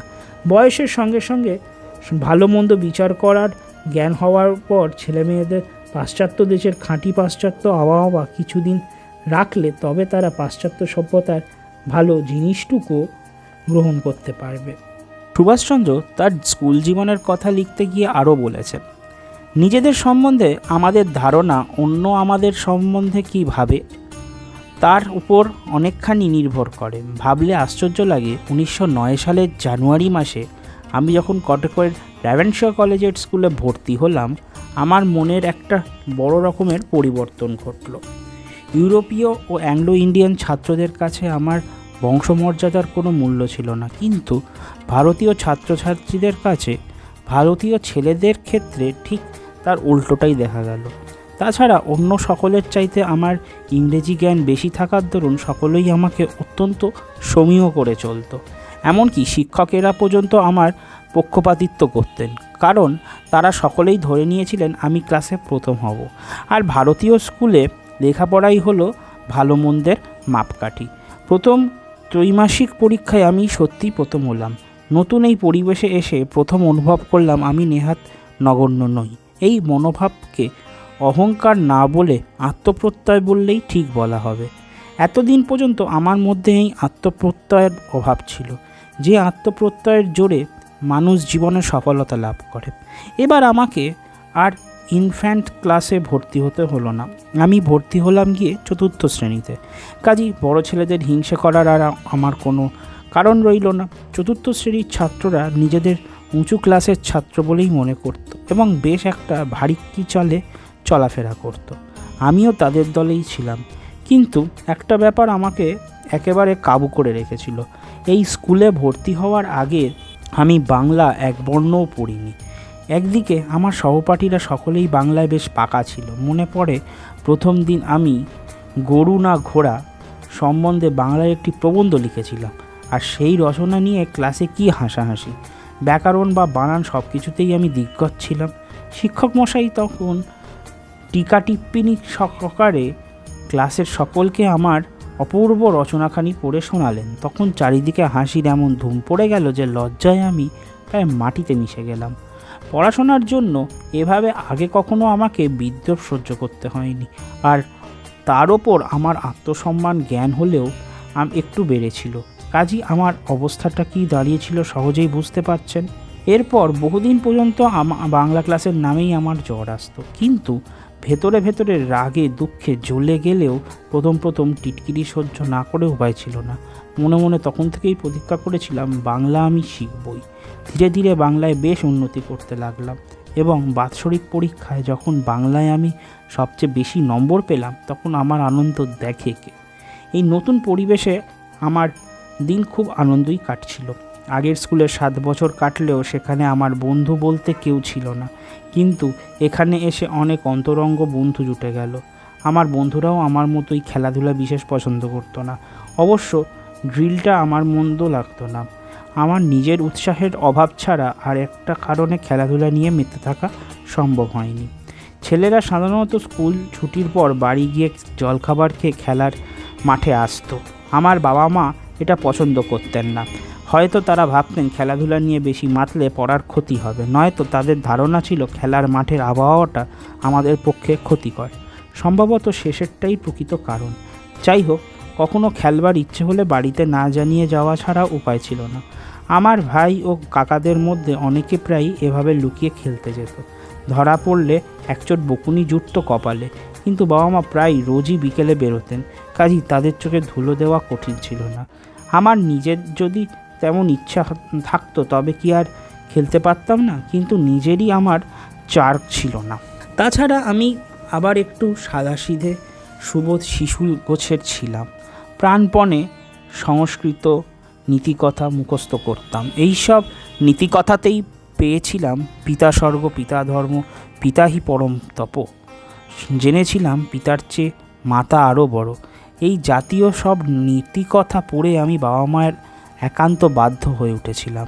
খেলাধুলা ছেড়েই আমারই মতো কয়েকটি সুবোধ শিশুর ছেলেকে নিয়ে বাগান করায় মন দিয়েছিলাম। আমাদের বাড়িতে তরিতরকারিতে ও ফুলের বেশ বড় বাগান ছিল। মালিদের সঙ্গে আমরাও গাছে জল দিতাম, মাটি খুঁড়তাম, চষতাম। আমার খুব ভালো লাগতো। বাগান করতে করতেই আমি প্রকৃতির সৌন্দর্য সম্বন্ধে বেশ সচেতন হয়ে উঠেছিলাম। আমরা নিয়মিত ব্যায়ামও করতাম। বাড়ির ভিতরেই সব ব্যবস্থা ছিল। অতীতের দিকে তাকিয়ে এখন ভাবি ছেলেবেলায় খেলাধুলা না করে কি ভুলটাই করেছি। মন আমার অকালেই পেকে গিয়েছিল, আত্মকেন্দ্রিক হয়ে উঠেছিল। গাছপালাই হোক আর মানুষই হোক, অকালে পেকে ওঠা কারোর পক্ষেই মঙ্গলজনক নয়। এর কুফল একদিন না একদিন ভুগতেই হবে। ক্রমবুদ্ধি প্রকৃতির নিয়ম, এবং তার ব্যতিক্রম হলে ফল কখনো ভালো হয় না। এজন্য অল্প বয়সে যাদের অস্বাভাবিক প্রতিভা দেখা যায়, বয়স বাড়ার সঙ্গে সঙ্গে সেই প্রতিভা আর কোনো চিহ্নই থাকে না। বছর দুয়েক এইভাবেই কেটে গেল। শিক্ষক এবং ছাত্রদের মধ্যে বাঙালি উড়িয়া দুইই ছিল এবং পরস্পরের মধ্যে যথেষ্ট সদ্ভাব ছিল। তখনকার দিনে প্রতিবেশী এই দুই প্রদেশের মধ্যে কোনো রকম বিবাদ বিনাশের কথা শোনা যেত না। অন্তত আমরা তো কখনো শুনিনি। আমাদের পরিবারের কারোর মধ্যেই এ ধরনের সংকীর্ণ প্রাদেশিকতার ভাব ছিল না। এজন্য বাবা মায়ের কাছে আমরা ঋণী। উড়িয়াদের সঙ্গে বাবার যথেষ্ট মেলামেশা ছিল এবং অনেক বিশিষ্ট উড়িয়া পরিবারের সঙ্গে তার ঘনিষ্ঠ সম্পর্ক ছিল। এর ফলে স্বভাবতই আর দৃষ্টিভঙ্গি ছিল অত্যন্ত উদার ও সহানুভূতিশীল, এবং তার প্রভাবে পরিবারের অন্য সকলের মনও একই ছাঁচে গড়ে উঠেছিল। উড়িয়াদের সম্বন্ধে, শুধু উড়িয়া কেন, অন্য যে কোনো প্রদেশের লোক সম্বন্ধেই বাবার মুখে কোনো কটু কথা শুনেছি বলে মনে পড়ে না। বাবার স্বভাব ছিল একটু চাপা ধরনের, সহজে কোনো উচ্ছ্বাস তার মধ্যে প্রকাশ পেত না। কিন্তু তা সত্ত্বেও তার সংস্পর্শে যেই এসেছে তাকে ভালো না বেসে পারেনি। বাবা মায়ের প্রভাব ছেলেমেয়েদের ওপরে অলিখিত কতখানি কাজ করে সেটা বয়সের সঙ্গে সঙ্গে অভিজ্ঞতা বাড়লে ছেলেমেয়েরা বুঝতে পারে। শিক্ষকদের মধ্যে একজনই মাত্র আমার মনে স্থায়ী দাগ রেখে গেছেন। তিনি হলেন আমাদের প্রধান শিক্ষক বেণীমাধব দাস। প্রথম দর্শনেই তার প্রখর ব্যক্তিত্ব মুগ্ধ হয়ে গিয়েছিলাম। তখন আমার বয়স 12 কিছু বেশি হবে। এর আগে আর কাউকে আন্তরিকভাবে শ্রদ্ধা করেছি বলে মনে পড়ে না। বেণীমাধব দাসকে দেখার পর শ্রদ্ধা কাকে বলে মনে প্রাণে অনুভব করলাম। কেন যে তাকে দেখলে মনে শ্রদ্ধা জাগতো বা বোঝার মতো বয়স তখনও আমার হয়নি। শুধু বুঝতে পারতাম তিনি সাধারণ শিক্ষকের পর্যায়ে পড়েন না। মনে মনে ভাবতাম মানুষের মতো মানুষ হতে হলে ওর আদর্শই নিজেকে করতে হবে। আদর্শের কথা বলতে গিয়ে পিই স্কুলের একটি ঘটনা মনে পড়ে গেল। আমার বয়স তখন বছর 10 হবে। বড় হয়ে আমরা কি হতে চাই সে সম্বন্ধে শিক্ষক মশাই আমাদের প্রবন্ধ লিখতে বলেছিলেন। আমার বড়দাকে জজ, magistrate, commissioner, barrister, doctor, engineer, কার পদমর্যাদা কতখানি সে সম্বন্ধে প্রায় বলতে শুনতাম। শুনে শুনে এ সম্পর্কে আমার মনে যা ধারণা জন্মেছিল তাই নিয়ে কোনো রকমে একটা প্রবন্ধ খাড়া করলাম। তাতে বোধহয় আমি কমিশনার আর ম্যাজিস্ট্রেট দুই হতে চেয়েছিলাম। প্রবন্ধটি পড়ে শিক্ষকমশাই আমার ভুল ধরিয়ে দিয়ে বললেন, প্রথমে কমিশনার হয়ে তারপর ম্যাজিস্ট্রেট হতে চাইলে লোকে পাগল বলবে। আমার বয়স তখন খুবই কম, কাজেই কোন পেশার কতখানি মর্যাদা কিছুই বুঝতাম না। তবে বাড়িতে সবাই যা বলাবলি করত তা থেকে বুঝেছিলাম আইসিএসের মতো চাকরি আর হয় না। প্রধান শিক্ষক মশাই 2য় শ্রেণীর নিচে কোনো ক্লাস নিতেন না, তাই 2য় শ্রেণীতে উঠে কবে তার কাছে পড়তে পারবো এই শুভ দিনের অপেক্ষায় অধীরভাবে দিন কাটাতাম। অবশেষে সেদিনই এলো, কিন্তু আমার ভাগ্যে তার কাছে বেশি দিন পড়া ছিল না, কারণ কয়েক মাসের মধ্যেই তিনি বদলি হয়ে অন্য জায়গায় চলে গেলেন। কিন্তু অল্প দিনের জন্য পড়লেও যাবার আগে তিনি আমার মন মোটামুটি একটা নৈতিক মূল্যবোধ জাগিয়ে দিয়ে গেলেন। বুঝতে শিখলাম জীবন নৈতিক আদর্শটাই সবচেয়ে বড় জিনিস। পাঠ্য বইয়ে পড়েছিলাম পদমর্যাদা মোহরের পিঠে ছাপত শুধু, আসল সোনাতক আর কেউ নয়, মানুষ নিজে। এর মর্ম তিনিই আমায় বুঝিয়ে দিয়ে গিয়েছিলেন। এতে আমার চরিত্র গঠন কতখানি যে সাহায্য করেছিল বলবার নয়, কারণ তখন আমার মধ্যে যৌন চেতনার প্রথম উন্মেষ দেখা দিয়েছে, বংশসন্ধির সঙ্গে সঙ্গে, যেটা স্বাভাবিকভাবে সকলের মধ্যেই আসে। প্রধান শিক্ষক মশাই তার অনুগত ও গুণমুগ্ধ ছাত্রদের কাছ থেকে যখন বিদায় নিলেন, সেই দৃশ্য এখনও আমার চোখে সামনে ভাসছে। যখন ক্লাসে ঢুকলেন পরিষ্কার দেখা গেল তিনি অত্যন্ত বিচলিত হয়ে পড়েছেন। আন্তরিক আবেগ তিনি বলতে শুরু করলেন, বেশি আমার কিছু বলার নেই, শুধু প্রার্থনা করি ভগবান তোমাদের মঙ্গল করুন। এরপর আর কোনো কথা আমার কানে যায়নি। কান্নায় আমার ভেতরটা গুমড়ে উঠেছিল, চোখের জল যেন আর বাগ মানতে চায় না। কিন্তু চারদিকে অত ছেলে কাঁদলে সে এক অতিবিচ্ছিরি ব্যাপার হবে, তাই অনেক কষ্টে কান্না চেপে গেলাম। ক্লাসে ছুটি হয়ে গেলে ছেলেরা দলে দলে বেরিয়ে যেতে থাকলো, আমিও বেরোলাম। প্রধান শিক্ষক মহাশয়ের ঘরের পাশ দিয়ে যখন যাচ্ছি দেখলাম তিনি বারান্দায় এসে দাঁড়িয়েছেন। ক্ষণেকের জন্য দুজনের চোকাচুকি হলো। ক্লাসে এতক্ষণ কোনো রকমে কান্না চেপেছিলাম, এবার আর পারলাম না, চোখে জল এসে গেল। তিনি নেমে এসে আমাকে সান্ত্বনা দিলেন, বললেন, আবার আমাদের দেখা হবে। জীবনে এই প্রথম আমি বিদায় ব্যথায় কেঁদেছিলাম এবং অনুভব করেছিলাম একমাত্র বিদায়ের সময় আমরা বুঝতে পারি প্রিয়জনদের আমরা কতখানি ভালোবাসি। পরের দিন ছাত্র শিক্ষকদের তরফ থেকে একটি বিদায় সভার আয়োজন করা হলো। বক্তাদের মধ্যে আমি ছিলাম। আমার বক্তব্য আমি কি করে গুছিয়ে বলতে পেরেছিলাম জানি না, কারণ কান্নায় তখন আমার গলা বুজে আসছিল। একটা জিনিস দেখে আমি মনে বড় ব্যথা পেয়েছিলাম। ব্যাপারটা যে কত বড় দুঃখের তা যেন অনেকেই বুঝতে পারছিল না। সকলের বলা হয়ে গেলে যখন প্রধান শিক্ষক মশাই তার বক্তব্য বলতে শুরু করলেন, তার প্রত্যেকটা কথা আমার কানে পৌঁছাচ্ছিল। তিনি বলেছিলেন তিনি যখন প্রথমে কটকে আসেন তিনি কল্পনাই করতে পারেননি যে তার জন্য সকলের মনে এতখানি প্রীতি সঞ্চিত ছিল। তারপর তিনি কি বলেছিলেন জানি না, আমি শুধু তার আবেগোজ্জ্বল মুখের দিকে আচ্ছন্নভাবে তাকিয়েছিলাম। সে মুখে এমন একটি দীপ্ত ছিল যা একমাত্র কেশবচন্দ্র সেনের ছবিতেই দেখেছি। এতে অবশ্য আশ্চর্য হওয়ার কিছু ছিল না, কারণ তিনি কেশবচন্দ্রর একজন একান্ত অনুরক্ত শিষ্য ছিলেন। শুধু একজনের অভাবে স্কুলের আবহাওয়াটা যেন একেবারে নীরস একঘেয়ে হয়ে গেল, কোনো আনন্দই রইল না। এরই মধ্যে ক্লাস, পড়াশোনা, পরীক্ষা সবই আগের মতো চলল। অনেক সময় দেখা যায় একজন আর আরেকজনের কাছ থেকে দূরে সরে যাওয়ার পর তাদের মধ্যে ঘনিষ্ঠতা বেড়ে ওঠে।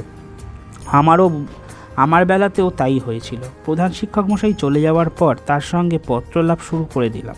বেশ কয়েক বছর এইভাবে তার সঙ্গে আমার চিঠি লেখালেখি চলেছিল। তিনি আমাকে শেখান কি করে প্রকৃতিকে ভালোবাসতে হয়, প্রকৃতির প্রভাবকে জীবনে গ্রহণ করতে হয়, শুধু সৌন্দর্যবোধের দিক থেকে নয়, নৈতিক বোধের দিক থেকেও বটে। তার উপদেশ অনুযায়ী আমি দস্তর মতো প্রকৃত পূজা শুরু করে দিয়েছিলাম। নদীর ধারে কিংবা পাহাড়ের গায়ে অথবা অস্তগামী সূর্যের ছটায় রঙিন নির্জন কোনো মাঠে ভালো একটা জায়গা বেছে নিয়ে বসে ধ্যান অভ্যাস করতাম। তিনি লিখতেন, প্রকৃতির মধ্যে নিজেকে সম্পূর্ণভাবে বিলিয়ে দেবে, দেখবে প্রকৃতি তার অসংখ্য বৈচিত্র্যের মধ্যে দিয়ে তোমাকে প্রেরণা যোগাবে। এইভাবে প্রকৃতির ধ্যান করে আমি নিজে নাকি মনে শান্তি ও একগ্রতা লাভ করেছিলাম। প্রকৃতির ধ্যান করে নৈতিক উন্নতি আমার কতখানি হয়েছিল জানি না, কিন্তু একটা লাভ হয়েছিল। প্রকৃতির বিচিত্র ও প্রচ্ছন্ন সৌন্দর্য আমার চোখে ধরা দিয়েছিল। তাছাড়া সহজেই মনে একাগ্রতা আনতে পেরেছিলাম। বাগানে গাছপালা ও ফুল দেখতে দেখতে আমি আনন্দে আত্মহারা হয়ে উঠতাম। কখনো বন্ধুবান্ধবদের সঙ্গে কিংবা একই নদীর ধারে বা মাঠে ঘুরে বেড়াতাম। খেয়ালি প্রকৃতির বিচিত্র প্রকাশে মন ভরে উঠত। তখন বুঝতে পারতাম কবি কেন বলেছেন, ছোট মাঠে ছোট্ট মেঠো ফুলটি নদীর তটে, তার কাছ থেকে হলদে ফুলি বটে, তবু যেন একটু কিছু আরও।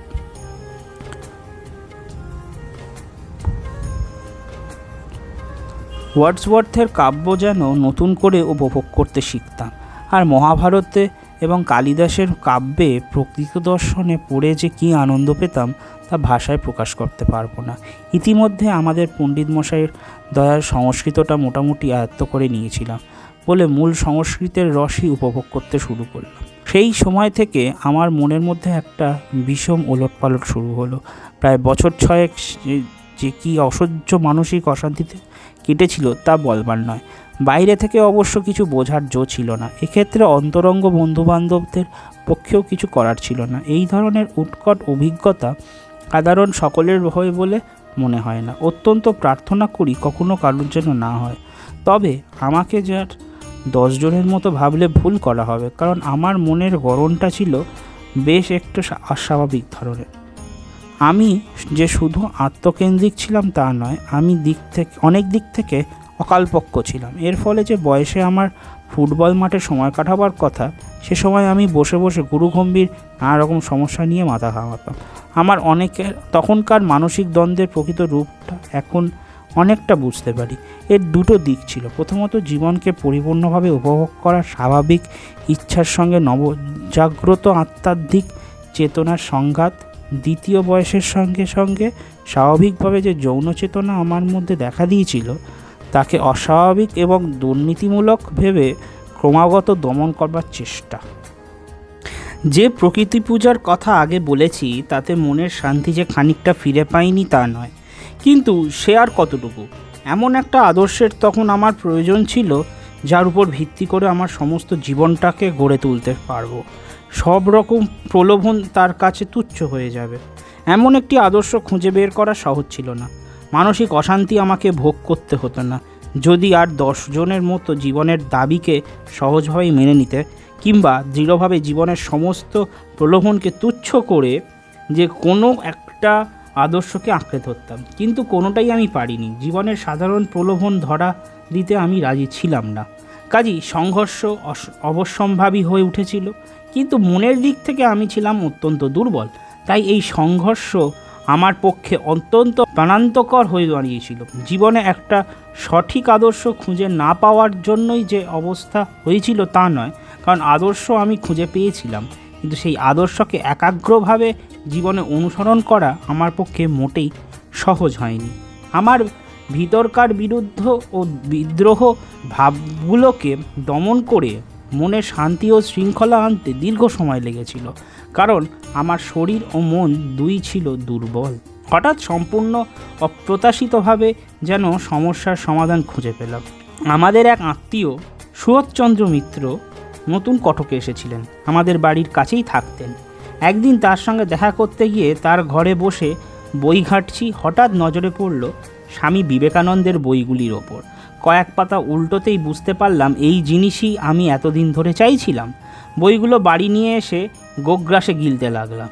পড়তে পড়তে আমার হৃদয় মন অচ্ছন্ন হয়ে যেতে লাগলো। প্রধান শিক্ষক মহাশয় আমার মধ্যে সৌন্দর্যবোধ, নৈতিক বোধ জাগিয়ে দিয়ে গিয়েছিলেন, জীবনে এক নতুন প্রেরণা এনে দিয়েছিলেন, কিন্তু এমন আদর্শের সন্ধান দিতে পারেননি যা আমার সমগ্র সত্তাকে প্রভাবান্বিত করতে পারে। এই আদর্শকে সন্ধান দিলেন বিবেকানন্দ। দিনের পর দিন কেটে যেতে লাগলো, আমি তার বই নিয়ে তন্ময় হয়ে রইলাম। আমাকে সবচেয়ে বেশি উদ্বুদ্ধ করেছিল তার চিঠিপত্র এবং বক্তৃতা। তার লেখা থেকেই তার আদর্শের মূল সুরটি আমি হৃদয়মহঙ্গ করতে পেরেছিলাম। আত্মমোক্ষার্থম জগদিতিয়া, মানবজাতির সেবা এবং আত্মার মুক্তি, এই ছিল তার জীবনের আদর্শ। আদর্শ হিসেবে মধ্যযুগের সর্বস্ব সন্ন্যাসী জীবন কিংবা আধুনিক যুগের মিল ও ব্রহ্মাণ্ডের ইউটিলিজমের কোনোটাই সার্থক নয়। মানবজাতির সেবা বলতে বিবেকানন্দ স্বদেশের সেবাও বুঝিয়েছিলেন। তার জীবনীকার ও প্রধান শিষ্যা ভগিনী নিবেদিতা লিখে গিয়েছেন, মাতৃভূমিই ছিল তার আরাধ্যা দেবী। দেশের এমন কোনো আন্দোলন ছিল না যা তার মনে সাড়া জাগায়নি। একটি বক্তৃতায় বিবেকানন্দ বলছেন, বলো ভারতবাসী, ভারতবাসী আমার ভাই, মূর্খ ভারতবাসী, দরিদ্র ভারতবাসী, চণ্ডাল ভারতবাসী আমার ভাই। তিনি বলতেন যে ব্রাহ্ম, ক্ষত্রিয় এবং বৈশ্য একে একে সকলেরই দিন এগিয়েছে, এখন পালা এসেছে শূদ্রের।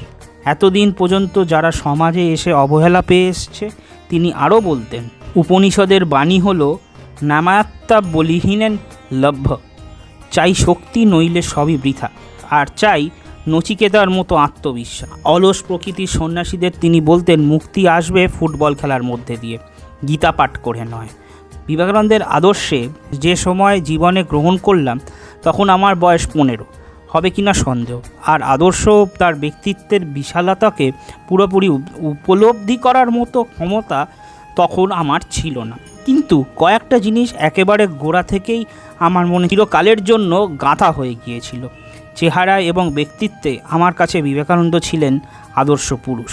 তার মধ্যে আমার মনের অসংখ্য জিজ্ঞাসার সহজ সমাধান খুঁজে পেয়েছিলাম। প্রধান শিক্ষক মহাশয় আদর্শকে তখন আর খুব বড় বলে মনে করতে পারছিলাম না। আগে ভাবতাম প্রধান শিক্ষক মহাশয়ের মতো দর্শন নিয়ে পড়াশোনা করব, তার আদর্শে জীবনকে গড়ে তুলব, কিন্তু এখন স্বামী বিবেকানন্দের পথই আমি বেছে নিলাম। বিবেকানন্দ থেকে ক্রমে ক্রমে তার গুরু পরমহংসদেবের প্রতি আমার মনোযোগ আকৃষ্ট হলো। বিবেকানন্দ বক্তৃতা দিয়েছেন, চিঠিপত্র লিখেছেন, অনেক বই লিখেছেন, সকলেই সেগুলি পড়তে শুরু করলাম। কিন্তু রামকৃষ্ণ পরমহংসদেব এসব কিছুই করেননি, কারণ তিনি বলতে গেলে প্রায় নিরক্ষর ছিলেন। তিনি শুধু তার আদর্শ অনুযায়ী জীবনযাপন করে গেছেন। সেই আদর্শকে সাধারণের মধ্যে প্রচার করার ভার নিয়েছেন তার শিষ্যরা। কথোপকথনের মধ্যে দিয়ে তিনি যে শিক্ষা দিতে চেয়েছিলেন তার শিষ্যরা তা বই বা রোজনামাচার আকারে লিপিবদ্ধ করে রেখেছেন।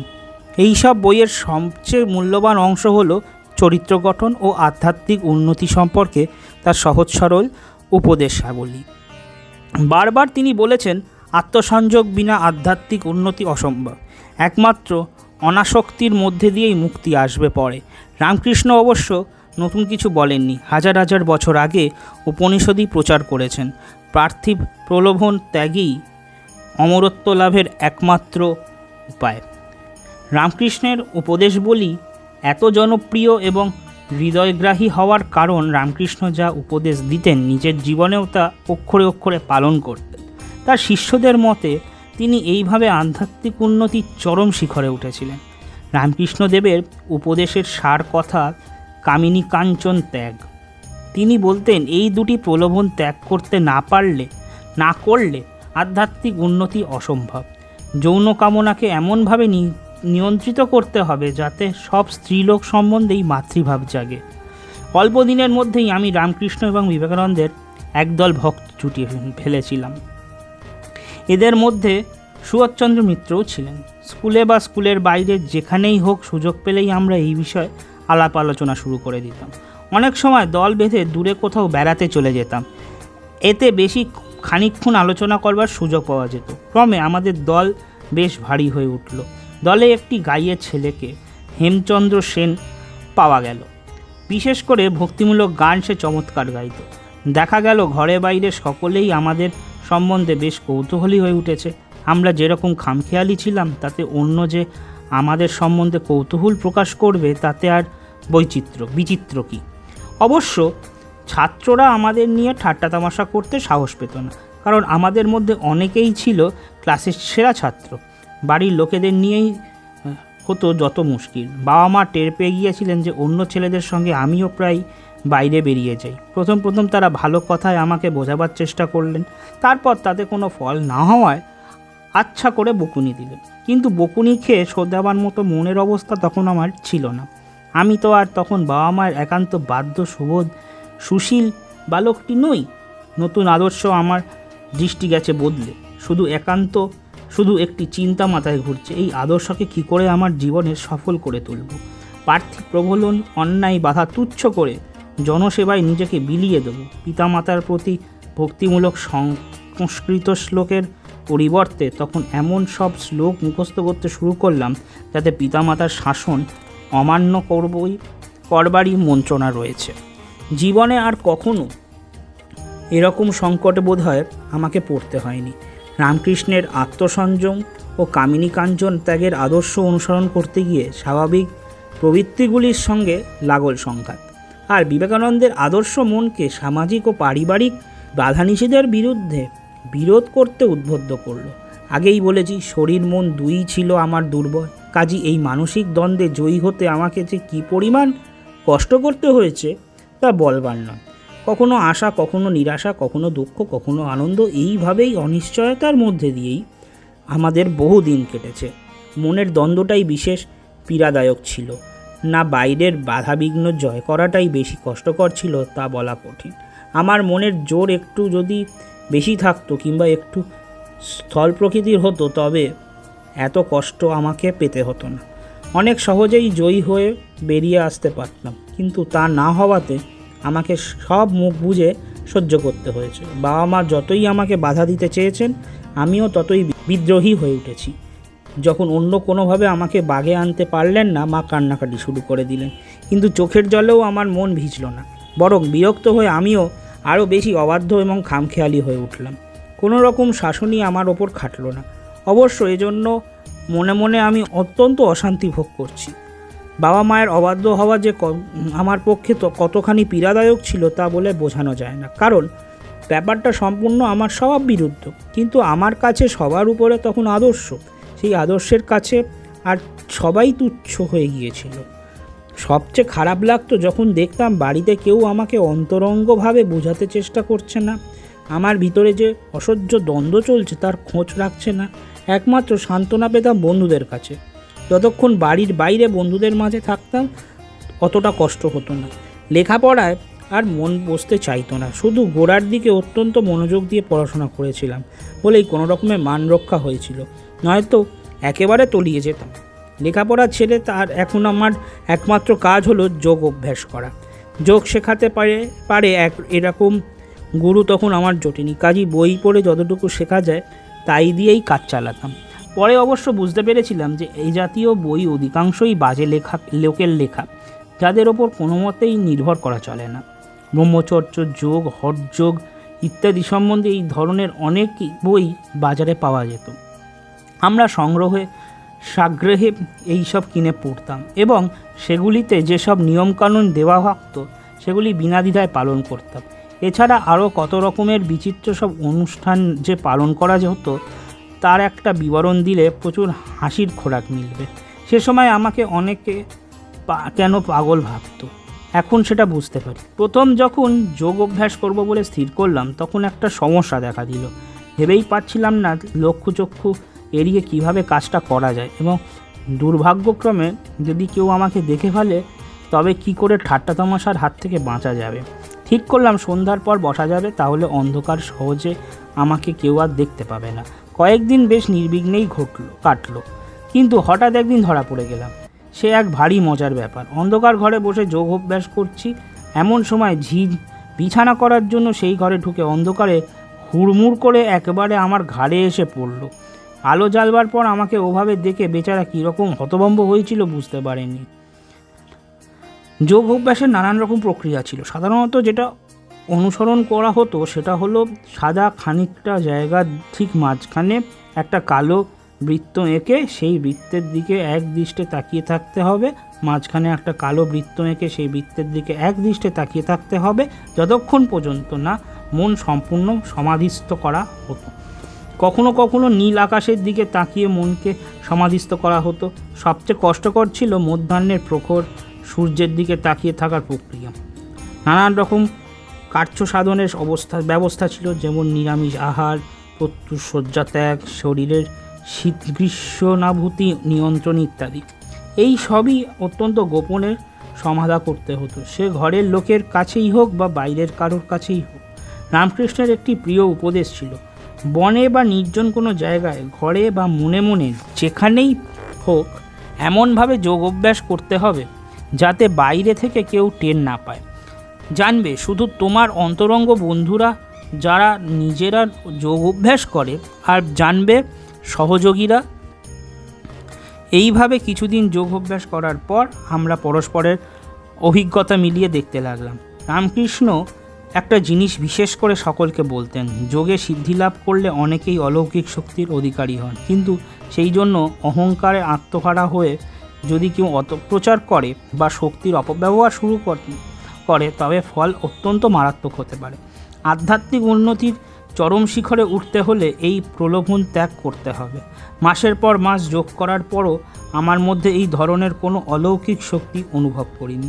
তবে আগের চাইতে আমার আত্মবিশ্বাস ও আত্মসংযোগ অনেক বেড়ে গিয়েছিল, মানসিক শান্তিও অনেকটা ফিরে পেয়েছিলাম, কিন্তু এর বেশি কিছু নয়। ভাবলাম হয়তো একজন গুরুর অভাবেই সাধনা আর এগোচ্ছে না। অনেকেই বলতে শুনলাম যে গুরু বিনা যোগ সাধনা কখনো সফল হয় না। অগত্যা গুরুর সন্ধানে মন দিলাম। আমাদের দেশ সংসারত্যাগী যোগীর অনেকেই পরিব্রাজকের জীবনযাপন করেন কিংবা তীর্থস্থানগুলিতে ঘুরে বেড়ান। কাজী হরিদ্বার, বারাণসী, পুরী কিংবা রামেশ্বরে যে কোনো তীর্থে এদের দেখা মেলে। পুরীর কাছাকাছি হলে বলে কটকেও এই ধরনের সাধু সন্ন্যাসীদের ভিড় লেগে থাকতো। এই সাধু সন্ন্যাসীদের মধ্যে আবার দুটো শ্রেণী বিভাগ ছিল। একদল হলো আশ্রম বা মঠবাসী, আর এক দল তার কোনো দল বা সম্প্রদায়ভুক্ত নয়, সম্পূর্ণ নির্লিপ্ত প্রকৃতির। আমাদের কাছে অবশ্য কোনো বাছাবাছি ছিল না। শহরে কোনো সাধু সন্ন্যাসীদের এসেছে একবার খোঁজ পেলেই হলো, সবাই ছুটতাম তার দর্শন নিতে। এইভাবে কত বিচিত্র ধরনের লোকের যে দেখা পেয়েছি তার ইয়ত্তা নেই। এদের মধ্যে আমার সবচেয়ে ভালো লাগতো সত্যিকার সংসার বিমুখ নির্লিপ্ত প্রকৃতির সাধুদের। এরা কখনো চেলা খুঁজে বেড়ায় না, এবং কারোর কাছ থেকে অর্থ কখনো গ্রহণ করে না। যদি কাউকে এরা শিষ্য হিসেবে গ্রহণ করে তবে তাকে এদেরই মতো সংসারের সঙ্গে সম্পর্ক সম্পূর্ণ চুকিয়ে দিতে হবে। বিশেষ কোনো সম্প্রদায়ভুক্ত এবং বিবাহিত সাধুদের আমার মোটেই ভালো লাগতো না। এদের প্রধান উদ্দেশ্য হলো ধনী ও সম্ভ্রান্ত লোকেদের শিষ্য হিসেবে গ্রহণ করা, যাদের দরকার মতো তাদের শোষণ করলেও চলে। একবার এক বৃদ্ধ সন্ন্যাসী এলেন কটকে, 90 কি তারও বেশি তার বয়স। ভারতবর্ষের একটি বিখ্যাত আশ্রমের অধ্যক্ষ তিনি। কটকের একজন নামকরা ডাক্তারের শিষ্য ছিলেন। তাকে দেখার জন্য সারা কটক শহরে যেন ধুম পড়ে গেল। দর্শনার্থীদের মধ্যে আমরাও ভিড়ে পড়লাম। যথাস্থানে পৌঁছে সাধুজিকে প্রণাম করার পর আমরা সকলে তাকে ঘিরে বসলাম। অত্যন্ত প্রসন্নভাবে আমাদের সঙ্গে তিনি কথাবার্তা বললেন।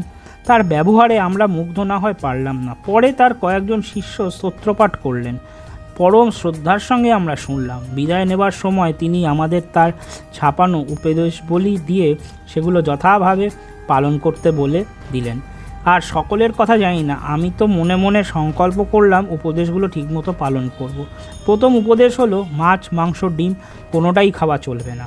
আমাদের বাড়িতে আবার নিরামিষের চাইতে আমিষটাই বেশি চলতো। কাজেই এই উপদেশ পালন করা খুব সহজ হয়নি, যথেষ্ট বাধা পেতে হয়েছে, বকুনি খেতে হয়েছে, কিন্তু শত বাধাবিঘ্ন সত্ত্বেও আমি উপদেশ পালন করেছিলাম। দ্বিতীয় উপদেশ, দৈনিক কতগুলি স্তোত্র পাঠ করা। এটা সহজ সম্ভব ছিল, কিন্তু এর পরের উপদেশটাই ছিল একটু গোলমেলে। বাবা মায়ের বাধ্য হওয়া। সকালে বাবা মাকে প্রণাম করতে হবে।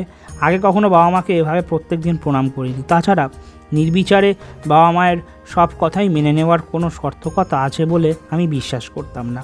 বরঞ্চ আমার আদর্শের পথ সব রকম বাধাকেই, সে বাবা মায়ের কাছ থেকেই আসুক বা অন্য কোনো দিক থেকেই আসুক, তুচ্ছ করব বলে দৃঢ় সংকল্প ছিল।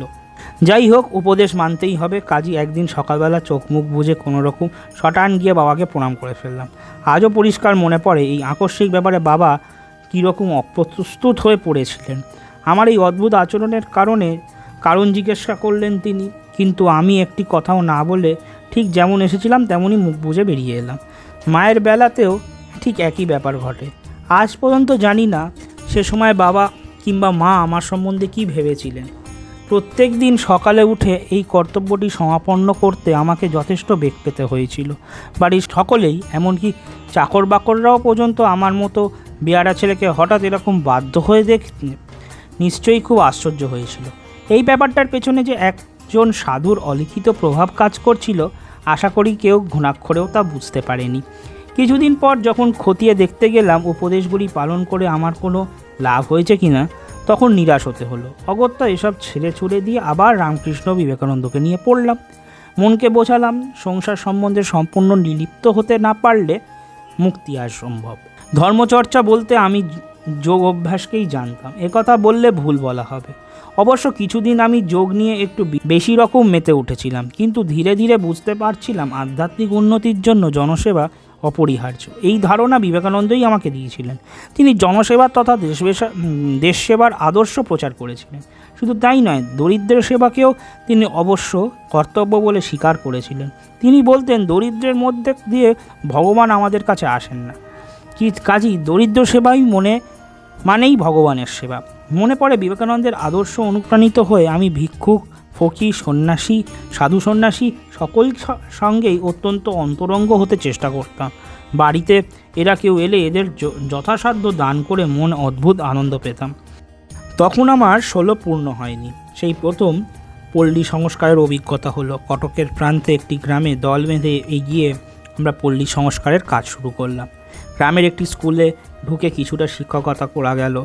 স্কুলে শিক্ষকেরা এবং গ্রামের লোকেরাও আমাদের সদর অভিনন্দন জানালো। আমরা খুব উৎসাহ পেলাম। এরপর আরেকটি গ্রামে গেলাম, কিন্তু আমাদের সে বোকা বনে যেতে হলো।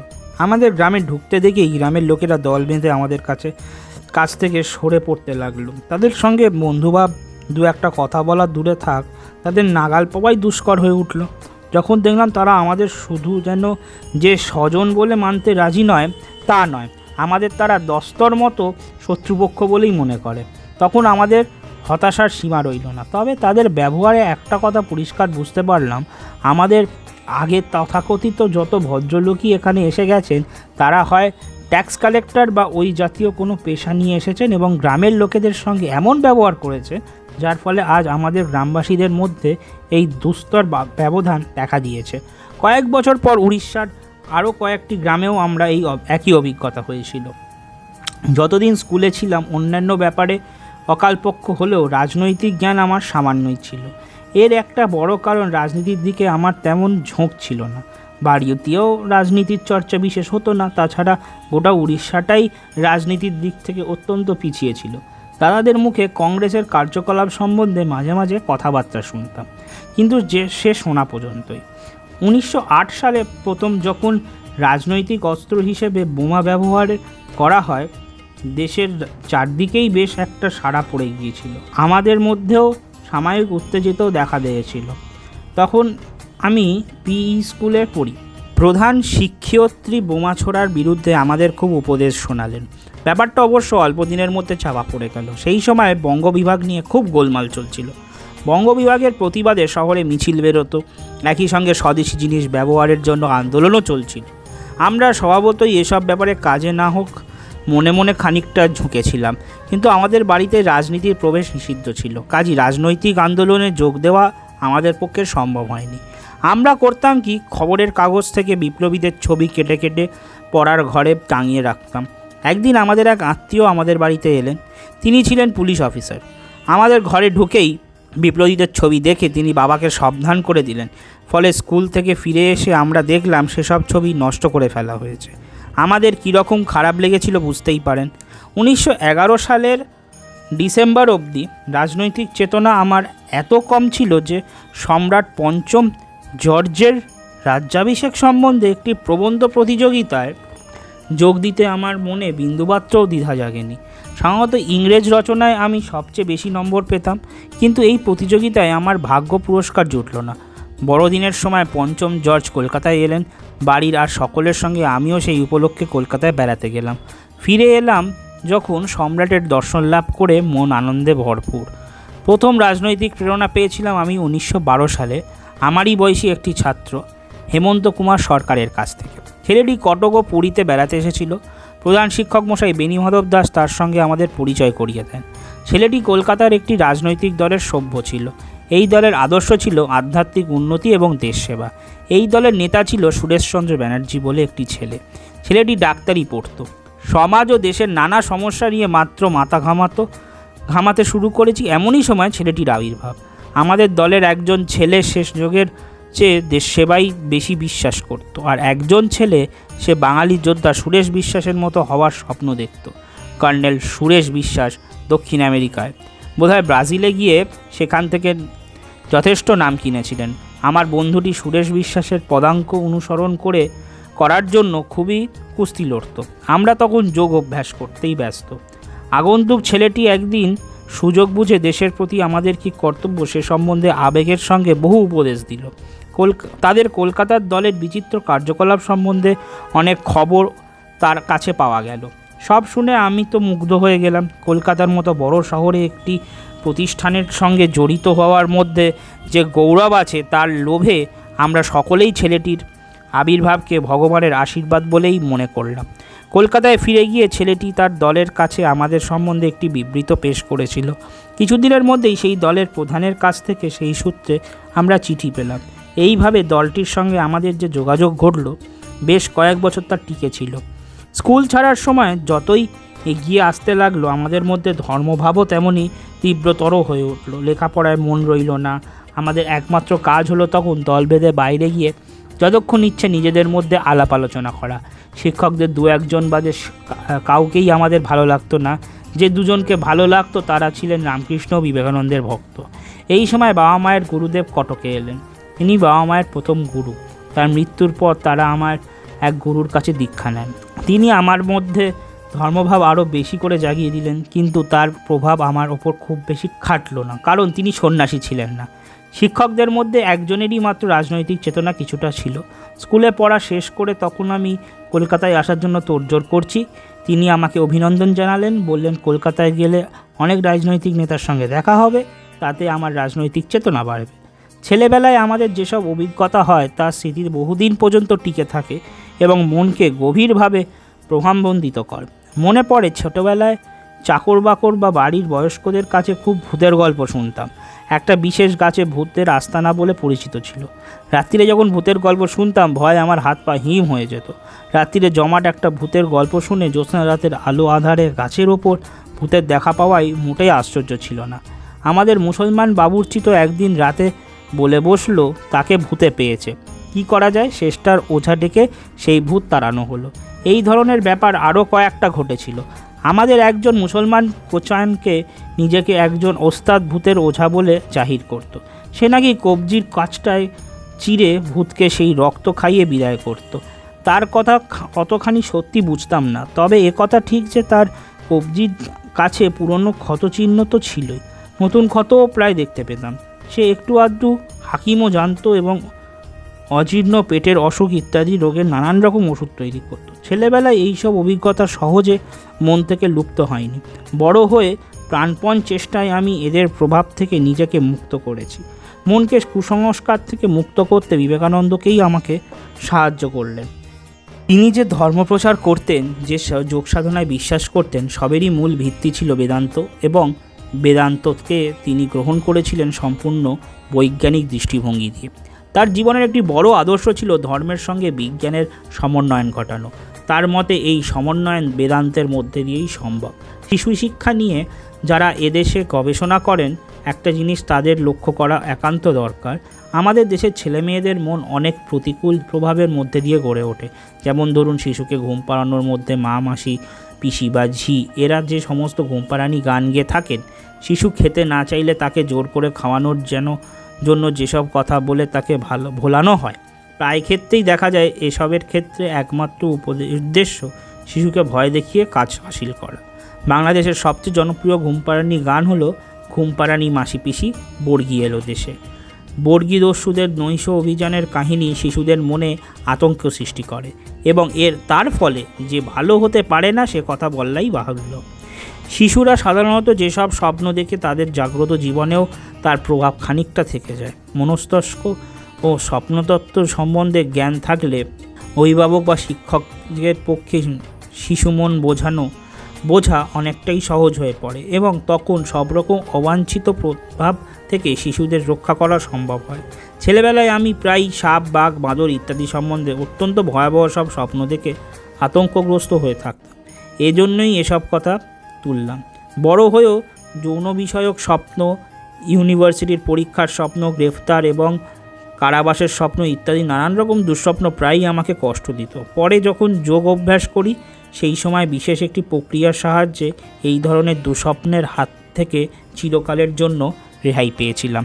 একটা জিনিস একমাত্র ভারতবর্ষেই এবং বিশেষ করে রক্ষণশীল গোড়া পরিবারকেই দেখা যায়। এদেশে ছেলেদের বয়স বাড়ে, তারা ইউনিভার্সিটির ডিগ্রিও পায়, কিন্তু তাদের নাবালকত্ব আর ঘুচতে চায় না। মনের কোনো প্রসারই তাদের হয় না। অবশ্যই সময় সময় যে অনেক পরিবার ও সমাজের বিরুদ্ধে বিদ্রোহ করে না তা নয়। এদিক থেকে আমার ভাগ্যটা ছিল ভালো। আমাদের পরিবারের কোনো রকম সংকীর্ণতা বা গোঁড়ামি ছিল না, ফলে আমার মন স্বভাবতই উদার হয়ে উঠেছিল। ছেলেবেলায় প্রথমেই ইংরেজ শিক্ষা ও সংস্কৃতির সংস্পর্শে এসেছিলাম, ইংরেজদের সঙ্গে মিশেছিলাম। এরপর আমার নিজের দেশের সংস্কৃতির সঙ্গেও পরিচিত হলাম। যখন স্কুলে পড়ি তখন থেকে বিভিন্ন প্রদেশের ছেলেদের সঙ্গে আমার আলাপ পরিচয় হয়েছিল। বাংলাদেশে থাকলে সেটা হতো কি না সন্দেহ। মুসলমানদের সম্বন্ধে আমার উদার মনোভাবের অন্য ছেলেবেলাও অভিজ্ঞতায় বহুল পরিমাণে দায়ী। আমাদের বাড়ি ছিল মুসলমান এলাকায়, প্রতিবেশীরাও প্রায় সকলেই ছিল মুসলমান। বাবাকে এরা সকলেই খুব শ্রদ্ধা করত। আমরাও মুসলমানদের মহরম ইত্যাদি অনুষ্ঠানে যোগ দিতাম। আমাদের চাকরদেরও মধ্যে কয়েকজন ছিল মুসলমান। তার সকলের মতো তারাও আমাদের খুব অনুরক্ত ছিল। সত্যি বলতে কি, মসজিদে গিয়ে উপাসনা করা ছাড়া আর কোনো ব্যাপারেই আমি আমাদের সঙ্গে মুসলমানদের কোনো প্রভেদ দেখতে পেতাম না। তাছাড়া তখনকার দিনে হিন্দু মুসলমানদের মধ্যে রেষারেষি বা ঝগড়াঝাটি মোটেই ছিল না। যে পরিবেশে আমি মানুষ হয়েছি সেটা মোটামুটি উদার প্রভাবপন্ন হলেও অনেক ক্ষেত্রে সমাজ ও পরিবারের বিরুদ্ধে আমাকে বিদ্রোহ করতে হয়েছে। আমার বয়স যখন 14 কি 15, সে সময় একটি ঘটনার কথা বলি। প্রতিবেশী আমার সহপাঠী দেবেন দাস একদিন আমাদের কয়েকজনকে তার বাড়িতে খেতে বলল। মায়ের কানে কথাটি যেতেই তিনি স্রেফ আমাদের যেতে বারণ করে বসলেন। হয়তো বন্ধুটি অভিজাত্য আমাদের চাইতে ছোট ছিল, কিংবা আমাদের চেয়ে নিচু জাতের ছিল বলেই মা আপত্তি করেছিলেন, কিংবা বাইরে খেলে অসুখ বিসুখ হতে পারে এরকম আশঙ্কা করেছিলেন। আমরাও বাস্তবিকই বাইরে খুব কম খেতাম, কিন্তু এক্ষেত্রে মায়ের আপত্তি আমার কাছে অত্যন্ত অসঙ্গত মনে হলো। আমি মায়ের নিষেধ অমান্য করেই নিমন্ত্রণ রক্ষা করতে গেলাম, এবং এতে এমন একটা অদ্ভুত আনন্দও অনুভব করেছিলাম। পরে যখন ধর্মচর্চা ও যোগ সাধনা উপলক্ষে অনেকের সঙ্গে দেখা সাক্ষাৎ করার প্রয়োজন হয়ে পড়তো, অনেক জায়গায় যেতে হতো, তখন প্রায়ই বাবা মায়ের নিষেধ অমান্য করতে হয়েছে। কিন্তু তার জন্য মনে কিছুমাত্র দ্বিধাও জাগেনি, কারণ তখন বিবেকানন্দের আদর্শে আমি মনপ্রাণে গ্রহণ করেছি। বিবেকানন্দ বলতেন, আত্মোপলব্ধির জন্য সব বাধাকেই তুচ্ছ জ্ঞান করতে হবে। ভূমিষ্ঠ হয়েই শিশু যে কাঁদে তার কারণ আর কিছুই নয় যে বাধানিষেধের গণ্ডির মধ্যে সে ভূমিষ্ঠ হয়, তার বিরুদ্ধে তার স্বাধীন সত্তা বিদ্রোহ করে ওঠে। আমার স্কুল জীবনের কথা ভাবলে বুঝতে পারি অনেকেই আমাকে সে সময় অত্যন্ত খামখেয়ালি বেয়ারা প্রকৃতির বলে মনে করতেন। আমার অভিভাবকেরা এবং স্কুলের শিক্ষকরাও সকলেই খুব আশা করেছিলেন প্রবেশিকা পরীক্ষায় আমি খুব ভালো করব, স্কুলের নাম রাখবো। কিন্তু আমি যখন লেখাপড়া ছেড়ে সন্ন্যাসীদের নিয়ে মেতে উঠলাম তখন তাদের নিরাশ হয়ে ওঠা ছাড়া গত্যন্তর রইল না। আমার ওপর বাবা মায়ের অনেক আশা ভরসা ছিল, কাজেই আমার এই পরিবর্তনে তাদের অবস্থা কীরকম দাঁড়িয়েছিল সেটা সহজেই অনুমেয়। আমি এসব জিনিসকে মোটেও আমল দিতাম না। আমার কাছে আদর্শটাই তখন সবচেয়ে বড়। কোনো রকম বাধা নিষেধই আমি মানতাম না। বাধা পেলে আমার জেদ আরও বেড়ে যেত। বাবা মা ভাবলেন স্থান পরিবর্তন করলে হয়তো আমার এই সব খামখেয়ালিপনা কমে যাবে। অতএব আমাকে কলকাতা পাঠানো স্থির হলো। প্রবেশিকা পরীক্ষা দিলাম। যখন ফল বেরোলো দেখা গেল আমি দ্বিতীয় স্থান অধিকার করেছি। বাবা মা স্বাভাবিকবতই অত্যন্ত আনন্দিত হলেন। এরপরই আমি কলকাতা চলে এলাম। সুভাষচন্দ্রের ভারত পথিকের আরও অনেক কিছু তিনি লিখে গিয়েছিলেন, সেই সব শুনতে ফলো করুন আমাদের চ্যানেলটিকে। ভালো লাগলে অতি অবশ্যই লাইক, কমেন্ট ও সাবস্ক্রাইব এবং শেয়ার করতে ভুলবেন না। ফেসবুকে থেকে থাকলে অবশ্যই ফলো করবেন এবং ইউটিউবে দেখে থাকলে অবশ্যই সাবস্ক্রাইব করবেন। ধন্যবাদ। জয় হিন্দ।